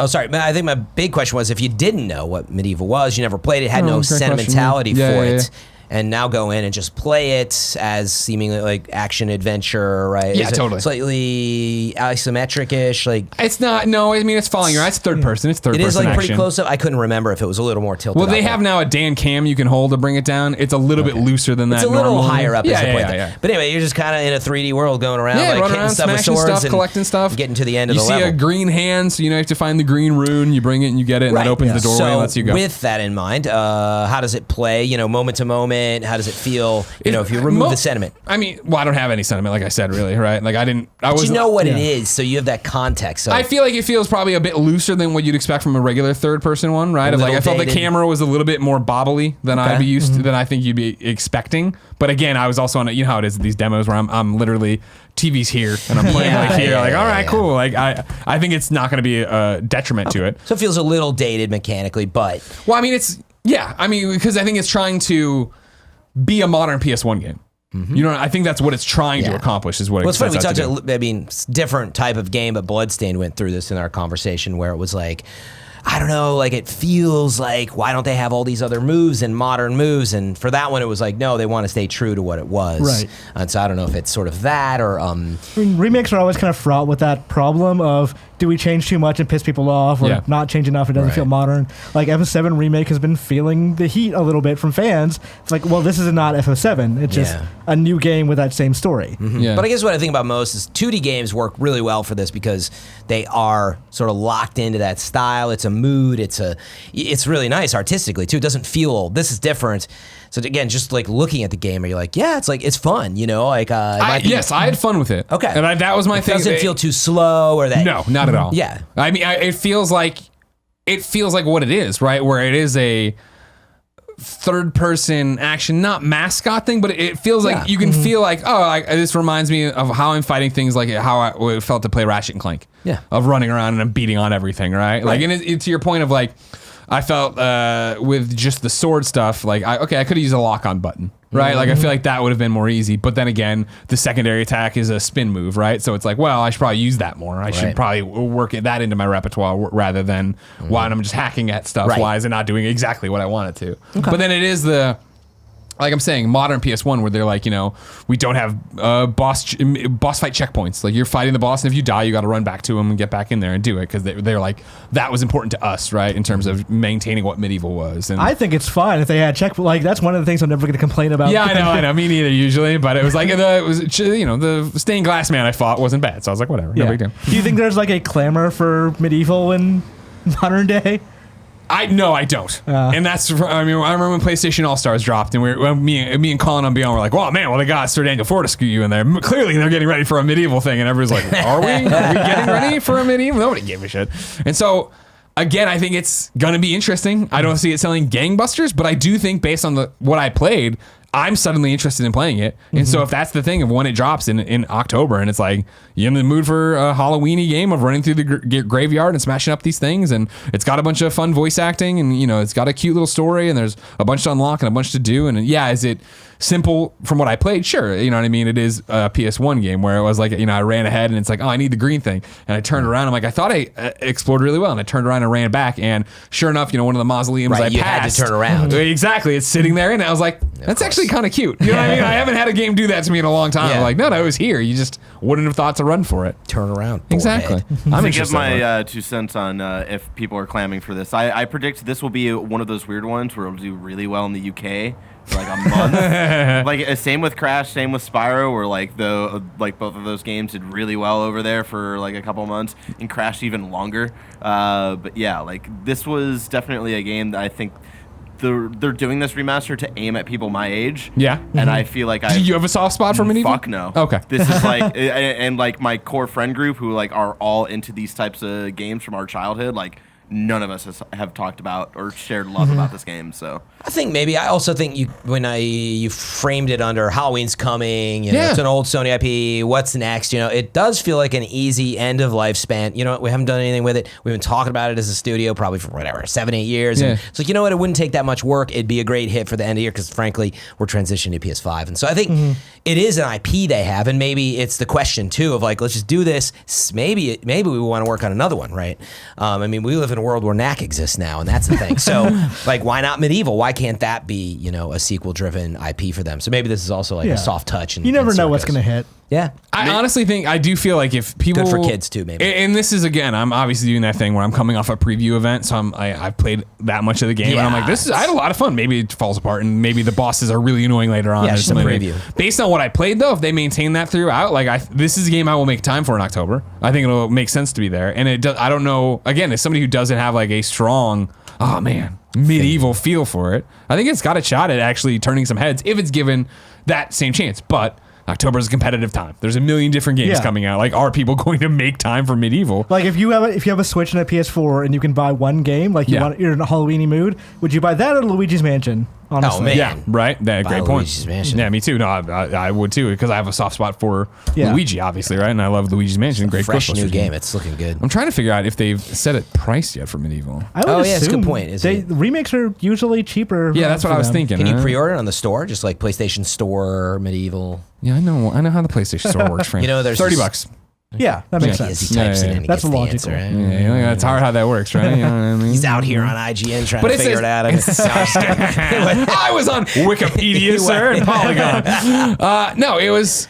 I'm impressed from what I saw for somebody who doesn't have it. Where I was like, even playing, it was like the voice acting's fun, and like seeing Sir Dan, who doesn't have a jaw, try to talk to other people, and he's like, yeah, that's right. It's caption. It's like that's cute. That's cute. That's funny. I can see me playing through this. Yeah. Yeah. So I'm looking forward to it. And then the other one I played, which I'll spend 2 seconds on, was Ready Set Heroes, which is the one that's also coming to PC, the Epic Game Store, right? That they made a big deal on. There you go, Yeah, Frank. now Now you got my attention. Do a little turbo text, get into Quicken, and right on to Ready Set Heroes. What? Ready Set Heroes. It's a 2v2 dungeon crawler with these like little animals that are cute, and they all have different outfits, right? And so it'd be me and Fran versus Imran, and we'll say Alfredo.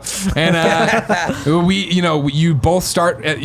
Both groups start. They don't see each other, but you both start. You start going through these dungeons. You're seeing how far into the dungeon the other people are. So it's like, you're on level 1, they're on level 2 already. You go through, you beat them up. You're collecting gems as you go. Those gems are giving you stat buffs for your strength, your magic, all that stuff as you go. Then as you beat the enemies and clear everybody out, they drop treasure chests, and now you're getting a better staff, a better sword. It has ice powers, it has whatever powers. Then you go through to the next dungeon, you do it all again, you keep going this, and it's like a race to get to the boss, to beat the boss, to then get whatever loot off of him, to then be catapulted to the final fight between the other team. And so we went through, we beat the boss, that triggered endgame. We all got tossed into the world where we were on this like weird floating platform, and these whales were going around, and we had to hit sushi to our colored whale, or rotten fish heads to the other colored the bad guy's whale, so that points would be deducted, and we'd all have it based on that. You can hit each other in this, you can knock each other off the thing. Obviously this is bringing in the stats of how you've collected what you've gotten on gear drops to fight each other that way. And then at the end, it'll be done, and they're going to award you cosmetics and different things like that, and all sorts of stuff. It was cute, but it was very much that game that I finished, and I was like, cool, that was fun enough, but it's like, who's asking for this game? Like, you know what I mean? Like, you got to try different nights, you got to do different thing. It's clearly, it works, it plays well, it's cute, colorful. We had a one crash, but that's not at all because the game's bad. It's just because it's a preview build of a game or whatever running on a dev kit. I enjoyed myself, but I'm not enough to where I'd be like, I need to play this again. And I don't know if there's an audience being like, I really want a competitive dungeon crawler right now. It always weirded me out that like Sony has only ever tried that thing, and this made me like this dismissive of the actual game and its characters a little bit, but they've only ever tried to take their IPs like Sly Cooper and Ratchet and all that and put them in one like collaboration, or if you count PlayStation All-Stars, 2 collaborations. There was that Move Heroes game as well. Yeah. Why not do that with stuff like this? And see, that was what I thought this was missing, because it's like, yeah, you're getting a new otter or whatever, or a new skin for this fox, or new characters when you win. And it's like, cool, who cares? Like, I don't. These are just weird. It strikes me so much as a game I would expect to, and it very much smacks of when PlayStation was making like Guns Up and was making that weird MOBA, and it was just like, cool, you're making all these games. Why are you making like? And I'm not against it. Whatever, go, make a game. But like, I don't see this hitting. I don't see this being a must-have. People need to have. It was good. It was quality. I enjoyed my time with it, but not enough to where I was like, I'm motivated to play more. Nor do I again hear people being like, I want a very generic animal dungeon crawler. Yeah, if you would have slapped on it's Sly and Ratchet, and it is PlayStation All-Stars Ready Set Heroes. Okay, maybe there's a reason there to be out there and playing. Yeah, that's a selling point. That's a hook. Yeah, and just weird to not have that. And that's what I thought this one lacked, was a hook to it, where it's like you could have, if I had played this sight unseen, I'm just doing demos at PAX, and I was like, cool, and they're like, oh yeah, and it's like a PlayStation exclusive. And I'm like, what the fuck, really? Like, is a PlayStation's making this one happen? All right, cool, but whatever. Yeah, that could be. It's the game that came out on Steam, and maybe some people are making videos on it. Yeah. Franimal. Yes. You played some Borderlands X Fortnite. Yes, very quickly. I mostly hopped in because they announced, if you haven't been on the up and up, that that doesn't make sense. If I haven't, you've been taking bribes from people. You've been a bad person. No, if you haven't been in the know, they just announced that Borderlands Mayhem, has come to Fortnite. It's not a cross event. We've seen Stranger Things, we've seen Marvels, we've seen a lot of stuff, but game-wise, there hasn't really been. I'm sure there's been something about Remember much or anything. So I was like, oh, cool. Borderlands runs on the Unreal Engine, and it's a huge thing coming up on, Epic Store and all that, but just a huge game. And so anyway, they showed in the trailer, like, you going into this Mayhem is coming to Fortnite. It's all like toon shaded, like Borderlands. I was like, oh, is that for the trailer? Like, that looks cool. And of course you can play as, one of the enemies with like Claptrap as a backpack. And so, anyway, so you get a couple items. You also get like those buzzsaw, scythe. They're really weird, like melee weapons. So anyway, you can go to the store, and for $20, 2,000 credits or whatever, you can buy that. But anyway, did that. Wanted to see the skin. The animations on it looks really nice. Yeah. Like really true to Borderlands. Getting Claptrap backpack is just really cool if you want to get that. But then I hopped in and flew to the zone. There's a Borderlands zone in there. I just wanted to talk about it on the show. Yeah, please do. I think it's worth, like, while it's happening, if you're a Borderlands fan, it's a free game. I know Fortnite might be done for some folks. It's so wildly popular. I know a lot of people out there still playing it. But meaning, take the time, go in there. It's pretty cool. Yeah. Because, like, it's Fortnite, right? And which is already a very popping, colorful game. But when you go in, it is, like, it's very true to the feel and the color that I would love to hear. You got some skags in there? Yeah, I didn't see any skags. Good musical intro, bus driving through. Yeah, none of that really. But like texture-wise and everything, it has that cel shaded look to it. Yeah, you go into like Little Pandora is what it is. Okay. And you go in and what I was wondering is, since it runs on Epic, how closely they collaborate with Gearbox. It seems really closely. It has a really nice feel to it, and it's just kind of fun to pop in there. It's just one small zone on the map, and worth checking out. Okay.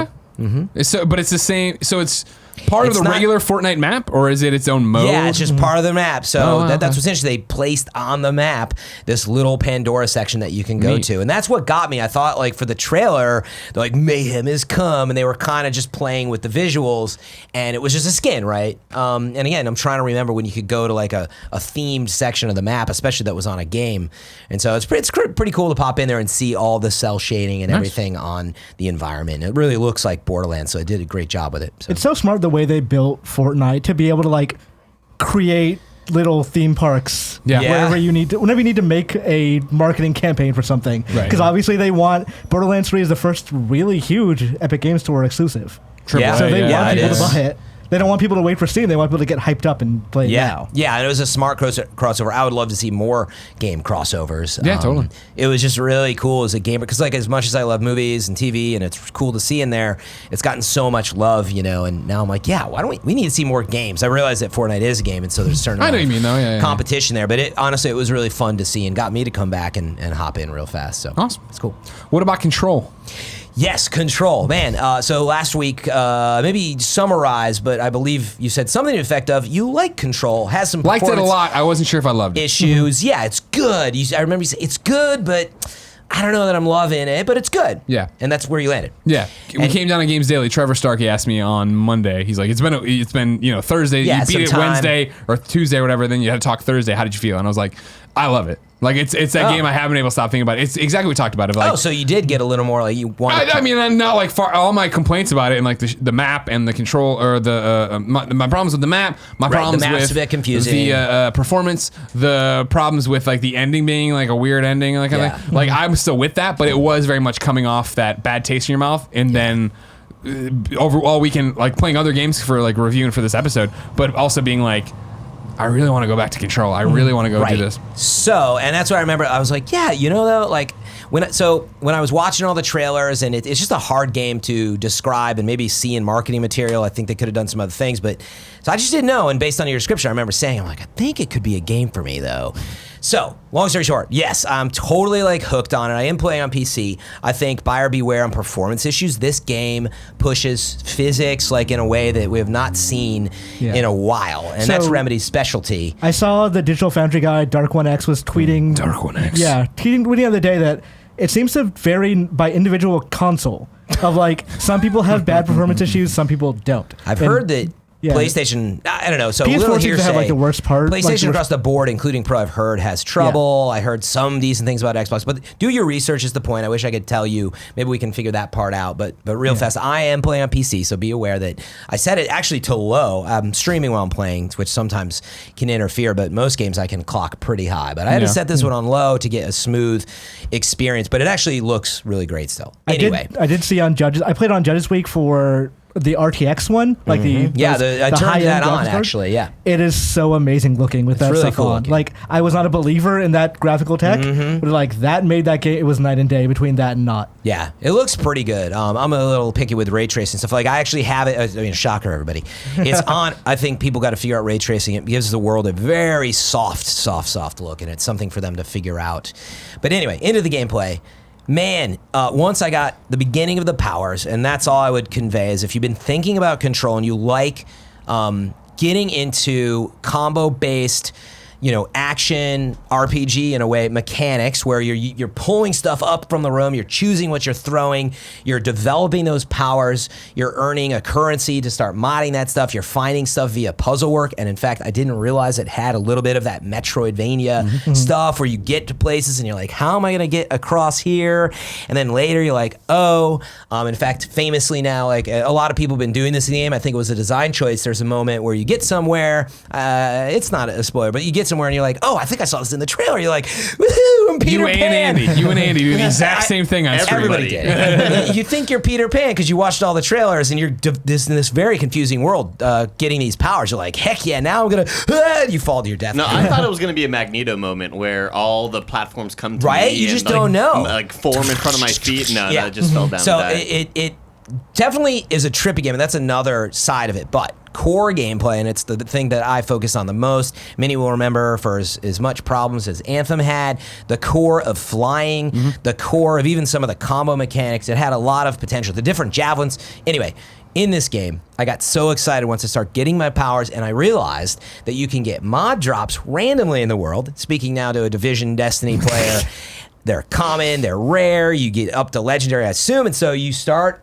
getting upgrade materials, and I'm like, ooh, you know, it costs negative 11% to use my dash now. I'm gonna change my build. And then it's like, oh, I wanna get a second mod. Man, I gotta go out and grind this out for a little bit, like go into this room and get some enemies. And also they do an excellent job in the game of rewarding you for exploring the corners. There's a ton of just like notepads that you find with lore, and I'm less so that guy, but man, all of a sudden you'll just get materials you needed by, there's this box hidden up on a shelf. And long story short, I'm about 8 hours in, and I love the style, the aesthetic, and I just keep thinking about it, like you said. I keep wanting to go back and just like force pull stuff, and the way that I'm playing is developing too.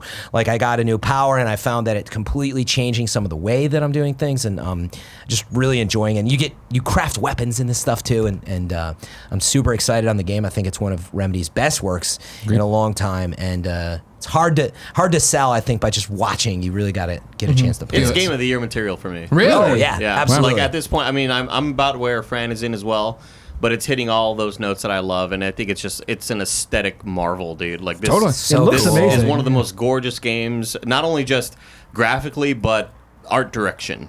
The art direction The is art direction, for sure. fantastic. I did watch a Digital Foundry video where they broke down every console. It runs best on X.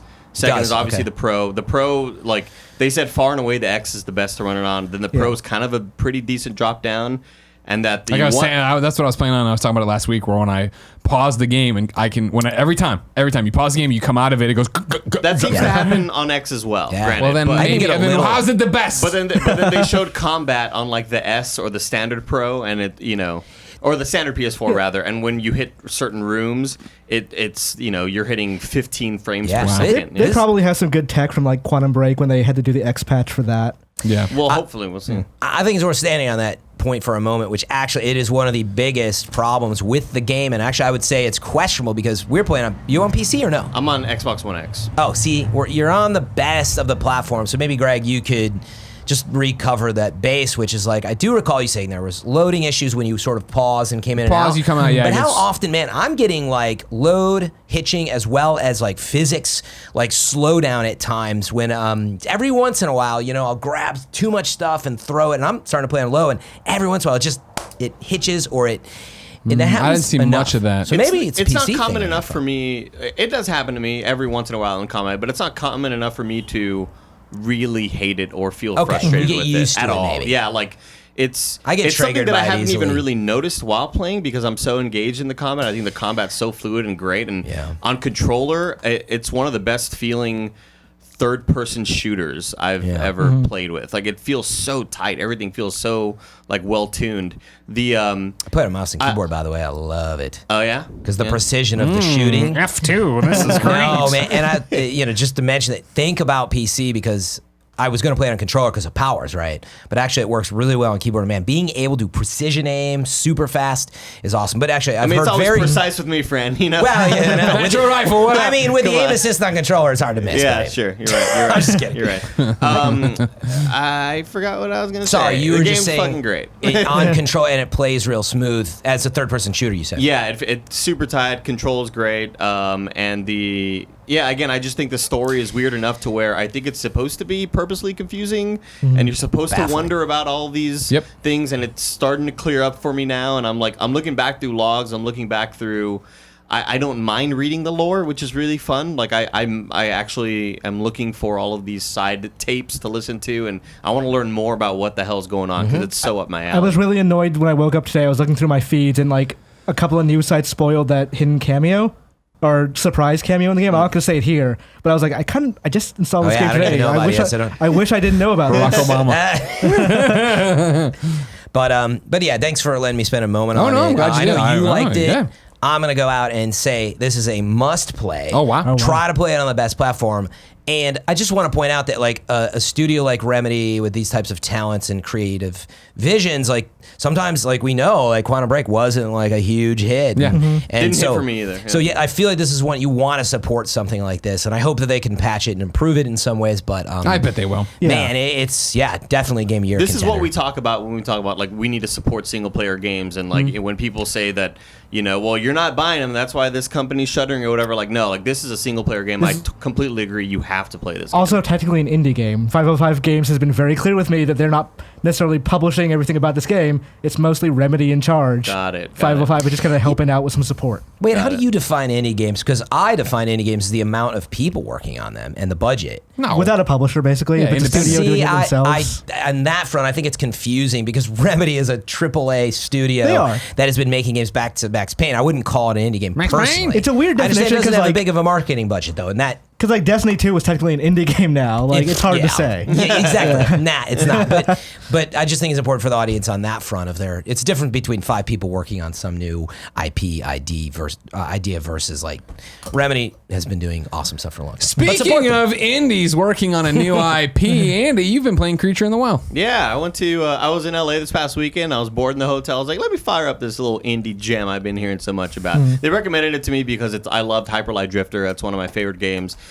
Creature in the Well is sort of a top-down hack and slash pinball game, and that's what everybody's sort of describing it as. You are like the last robot in this sort of in this neighboring city that the city's essentially trapped in this sort of like sandstorm. Yeah, and you have to go into the mountain. You have to go into the mountain and restore all the power to this big device. It's like a weather machine that prevents the sand from taking over the city.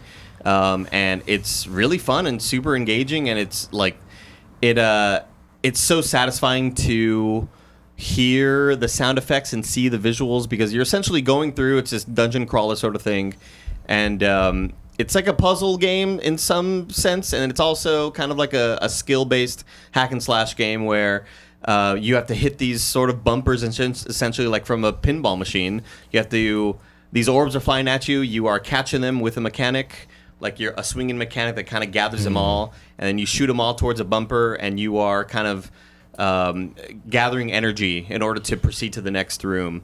And really cool thing is that at this point I have like a shitload of energy that I could just keep on progressing. Yeah. But with certain rooms, if you are unable to unlock the puzzle, then that will open up an alternate path, and that alternate path will get you new weapons, new upgrades. I think it really rewards the player in that, yes, you can just proceed because you have the currency to keep moving on, but I'd rather unlock this sort of room and find this branching path that will take me somewhere else. I think it's super intriguing. The art style is really cool. It's a really bizarre art style. They told me when I talked to them that it's based on Hellboy. Okay, the actual comic, right? Yeah. Yeah, there's no like shadows, there's no normal maps, there's no texture maps. It's all just it's flat with really cool color contrasts, and each room has its own kind of color scheme. Not a whole lot changes. There's a lot of different rooms to go into, and each room only kind of differentiates itself by being a different color scheme. So that's kind of the only thing that changes when you go from each kind of dungeon to dungeon. Yeah, but essentially there's a creature that's kind of in this mountain that's preventing you from turning the power on and restoring power to this giant kind of weather machine or whatever. And it's really weird, too. Like, I'm intrigued by the premise, because I've been playing a little bit, too, that he wants to stop you, but he'll just, like, whenever he picks you up and, like, you die, but you're a robot, so you don't actually die, he picks you up and like, lays you down and is like, stop doing this. Yeah. But he doesn't seem to actually have any power to stop you.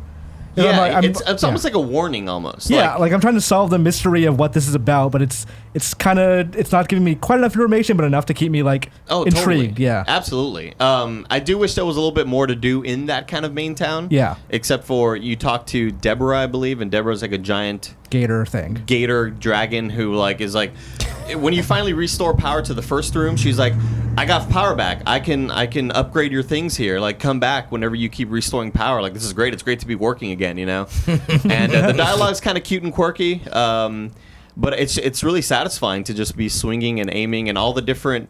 You essentially have 2 weapons. One of them is just your swinging blade, and the other one is kind of a charge blade. And the charge blade is the one that it swings really fast, and you're gathering all these orbs that are flying towards you. And each one of them has sort of a different quirk to it. So one of the charging things will slow down time so you can aim more precisely. One of the charging things shows a red laser to kind of laser guide where so you know exactly where it's going. It's like when you'd play Yahoo Pool back in the day. Then. So you can see the line, you see where the line is exactly going. But it feels so good, and it's obviously there are certain levels and certain rooms that are really easy for the user, but it's really fun to enter a room where it's nothing but bumpers, and you just shoot a sort of barrage of orbs, and it just and it's hitting all these, and it feels good, and it's kind Points of are like racking instant up. gratification. Yeah, I think the game's super cool. I think it's like $15 or something Yeah. like that. What are you playing on? Switch. Okay, so like I've also been playing on Switch. The handheld controls are a little finicky for me because like the Switch analog sticks are so loose. Sure, yeah. But like when I play it on a Pro controller, it works a lot better. Do you Oh yeah, know the I was difference? using the 8-bit DOE. Oh, yeah. Pro SN30 Pro, whatever. Yeah, That it would do feels it. great. Yeah. Feels really awesome. I do appreciate that they let you remap the buttons Mm-hmm. because I remapped everything totally. Like I didn't like where the dash button was. You can dash away from certain attacks. Essentially, when you get to the very, very end of a room, the creature will kind of take you down to a challenge where he shoots projectiles at you, and you have to either dodge them or hit orbs to kind of knock away the projectiles. And it kind of becomes like a bullet hell in some moments, but I think it's super satisfying, and I definitely recommend it. Cool. Awesome. Worth pointing out, of course, for full disclosure, that's a Pop Agenda representative game. I haven't played it yet, though. I mean, I've played it previews, but I mean, I don't give a I played fuck. it before I worked here. don't you fucking chat shit about my wife. Final game we're going to talk about today, and it'll be brief, is me, Knights and Bikes. I have been waiting for Knights and Bikes for years, as many of you know. Backed it on Kickstarter a long time ago. Our friend Rex, of course, who works at Media Molecule, but worked on this with one of his friends as Foam Sword Games, has been through twice for party modes and Let's Plays with it. It's everything I wanted it to be so far. Jen and I have been playing it co-op the last 2 nights. If you didn't know, you are 2 little girls in a small English town who ride bikes and pretend and fight different things. And what I keep talking about is playing it feels like I'm reading a kid's book, if Right. that makes sense. Like I feel like, you know, when you used to open your kids' books and you'd turn the pages and they did that like sound because they were like that thick paper that wasn't cardboard, but they were thick and they had that beautiful art on it, and the art bleeds all the way to the corners of the pages. Like it just envelops you. That's what this game does as well. Yeah, I And so played- you are these 2 little girls riding around. One of them has a frisbee. One of them has her wellies, her boots that can kick water on things. You befriend a goose named Captain Honkers who can come and play with you. All these great, it love the keeps name. evolving. I haven't beaten it yet. We are working our way through it. It's one of those games I don't want to go and do without Jen being there, right? Yeah. So it's like that thing. I'm going to continue to play that way with her. But so far so good. I think the story is really adorable. There's no voice acting, which wouldn't be a negative. There's no voice acting, but the way it's written and then the way the characters' faces emote, like their drawings or whatever, emote though as the things come up, like it's telling this really bittersweet, sad story of, one of the little girls being, just with her dad, and then what that life's like now after her mom's been gone and all. It's like there's a whole bunch going on that is just such a Greg Miller-ass game that I'll give you more updates as we get deeper and deeper into I played it, I think, 2 years ago at PSX, and like even then it was a very compelling, very Right. cute game. Yeah. I was like, I can't wait to find out more about. Like this is it's not made by Double Fine, it's made by Foam Sword, but it's such a Double Fine ass game. Yeah, which Of, they're like, publishing it, right? Is that yeah. the deal? Is that the equation? Yeah. It's great. It feels like it's alive with charm, which is a game most games don't have. And that's the thing, is it's endearing at every turn, whether it's story, whether it is the vocalizations, not the voice acting, but the vocalizations, Yeah. whether it is the art, the style, you have your bike, and then it reminds me a lot in ways of Costume Quest, where you're running through and fighting these enemies that then give you treasure, and it's just garbage. It's the plastic Yeah. tags off bread. It's like all these little like stickers and pogs that you then take to the bike shop and dump on the thing, and then upgrade your bike and change all your different stuff. And most of it's just visual shit, but I'm so invested in making my bike look great. Yeah, It's awesome. That's It's cool. it's a really, really, really cute game that if you have a co-op partner with, I definitely recommend. Yeah, I love the style. Yep. Ladies and gentlemen, it wouldn't be Kind of Funny Gamescast if we didn't end with a little round of mobile gamer bullshit. It's mobile game or bullshit. It's mobile game or bullshit. Jay's gonna read some stuff and we'll figure out if it's over me. I have to ask. I have no idea what you say at the end of that. What does it say? Jared's gonna read some stuff from a page, and then it depends if it's a game or then we decide if it's a game or not. Jared Petty, it's something. Okay. Yeah, it's been Getting there. debated by many scholars. Welcome to Mobile Gamer Bullshit, a game invented by Jared Petty, who quit and left us and is a ghost to us now. Of course, what happens here is me as the host today, will read for Imran and Fran 5 different titles. They will have to decide if these are in fact mobile games or if they are bullshit and not mobile games at all. Every mobile game, usually a Mobile Gamer Bullshit episode, has a theme. Remember, this is only resurrected because of your support on patreon.com/kindoffunnygames, where Party McFly wrote in with his mobile gamer That is bullshit. a fantastic name. That's really Party McFly says, you guys asked for it and I wanted to try my hand at mobile game or bullshit, so here goes. I hope I did this right and I hope you guys enjoy it. I made a couple of extra if you need to cut down for breakers or whatever. Here is mobile game or DJ. So now you guys have to decide if this is in fact a mobile game or if this is a real DJ, similar to Grimecraft. I will tell you he's not on here. Man, Grimecraft's definitely a game. We're going to work our way, Fran, Imran, Fran, back and forth. So number one, Fran, Tokyo Machine. Is that a mobile game or is that a DJ? This is going to be impossible. Great idea, by the way, Party McFly. Tokyo Machine. Tokyo Machine. DJ. Imran. Mobile game. Imran. That's how you win the game, by the way. Just Do go a couple different. Yeah. opposites and one that's the same. Yeah. Weird Guys. Is Weird Guys a the name of the mobile show? game? It's a show, yeah, most of the time. You're watching it or is it, in fact, bullshit and a DJ? Bullshit and a DJ. Okay. Fran? Mobile game. Two friends. Fran, is two friends, following up Weird Guys, is two friends a DJ or a mobile game? Dang, man. Come on down tonight only. Check out two guys. Two friends. Two friends. Two weird friends. Two friends. I'm going to go with DJ. Okay. Imran, is two friends a DJ or a mobile game? It would be such a dorky ass DJ name though. Of like, Especially if there's only one of them. okay, if there's only one of them, but actually how be super hot. into it. Yeah, well, okay, all right. But I'm gonna go mobile game. You're on this going one. mobile game, okay. Franimal. Or no, I'm sorry, Imran. Yeah, it's sister first. Yeah, I screwed it up, all right? It's my first time hosting mobile gamer Rigged. bullshit. Rigged for the new guy. Galantis. Mobile game or bullshit? Mobile game or DJ? Galantis. That is so obviously a mobile game that I can't vote mobile game. I'll have to say DJ. You're on saying that one. DJ on that Yeah. one? Okay, fair. I'm a little bummed because it is a DJ and I'm positive on that one. Oh, okay. Look at Sure. that. Look at that. Pretty That's sure your I've heard lock that of the one. week. It's too popular. I'm pretty sure that's. It's gonna be great if we're both wrong. Kind of bummed. honestly. I was like, ooh, we got him on this one, and he. Well, let's see if you can get the final one here. Number right. 5, Franimal. Tofu Hunter. Is that mobile game or bullshit? Bullshit being a DJ. Is mobile, or I'm sorry, Tofu Hunter a DJ. mobile? That's a DJ? Okay. Imran. mobile. Yeah, this is good because you picked some opposites. I like you. So here we go. Andrew then. and I picked all the same stuff that one where I was like, yeah. Here we go, ladies and gentlemen, as we begin mobile game or bullshit. Tokyo Machine. Fran, you said DJ. Imran, you said mobile game. Fran gets the point. It is a DJ. Weird Guys. Mobile game or bullshit? Fran said mobile game. Imran said DJ. Fran is correct and gets the point, roaring out to a 2-0 lead. Oh, yeah. Two friends. Fran said DJ. Imran said mobile I'm going to game. regret this one. Fran is correct. Really? That is a DJ. Two friends is a DJ. Yikes. That is a 3-0 lead for You're crushing it, Guardian. Fran Mirabella. Can he get a perfect game? Something only Greg Miller's ever done. Really? To my knowledge. Galantis. Is it a mobile game or bullshit? Fran said DJ. Imran said DJ. You're both correct. I knew that. Fran one. is still perfect. 4-0. Yes. Well, not 4-1 now. 4-1. Yeah. And then for the final one, Tofu Hunter. Oh, please, baby. Fran said DJ. Imran said mobile game. Imran is correct. No, I was so close. This is like when you're playing against someone in Street Fighter and they're I so still much won. better than you, so you hit them once and you're like moral victory. Done it, did it, yeah, I did it, yeah. Fran wins mobile game or bullshit with a score of 4-2. So It's tofu. mobile game or bullshit. It's mobile game or bullshit. Jared's gonna read some stuff and we'll figure you out if it's over me or not.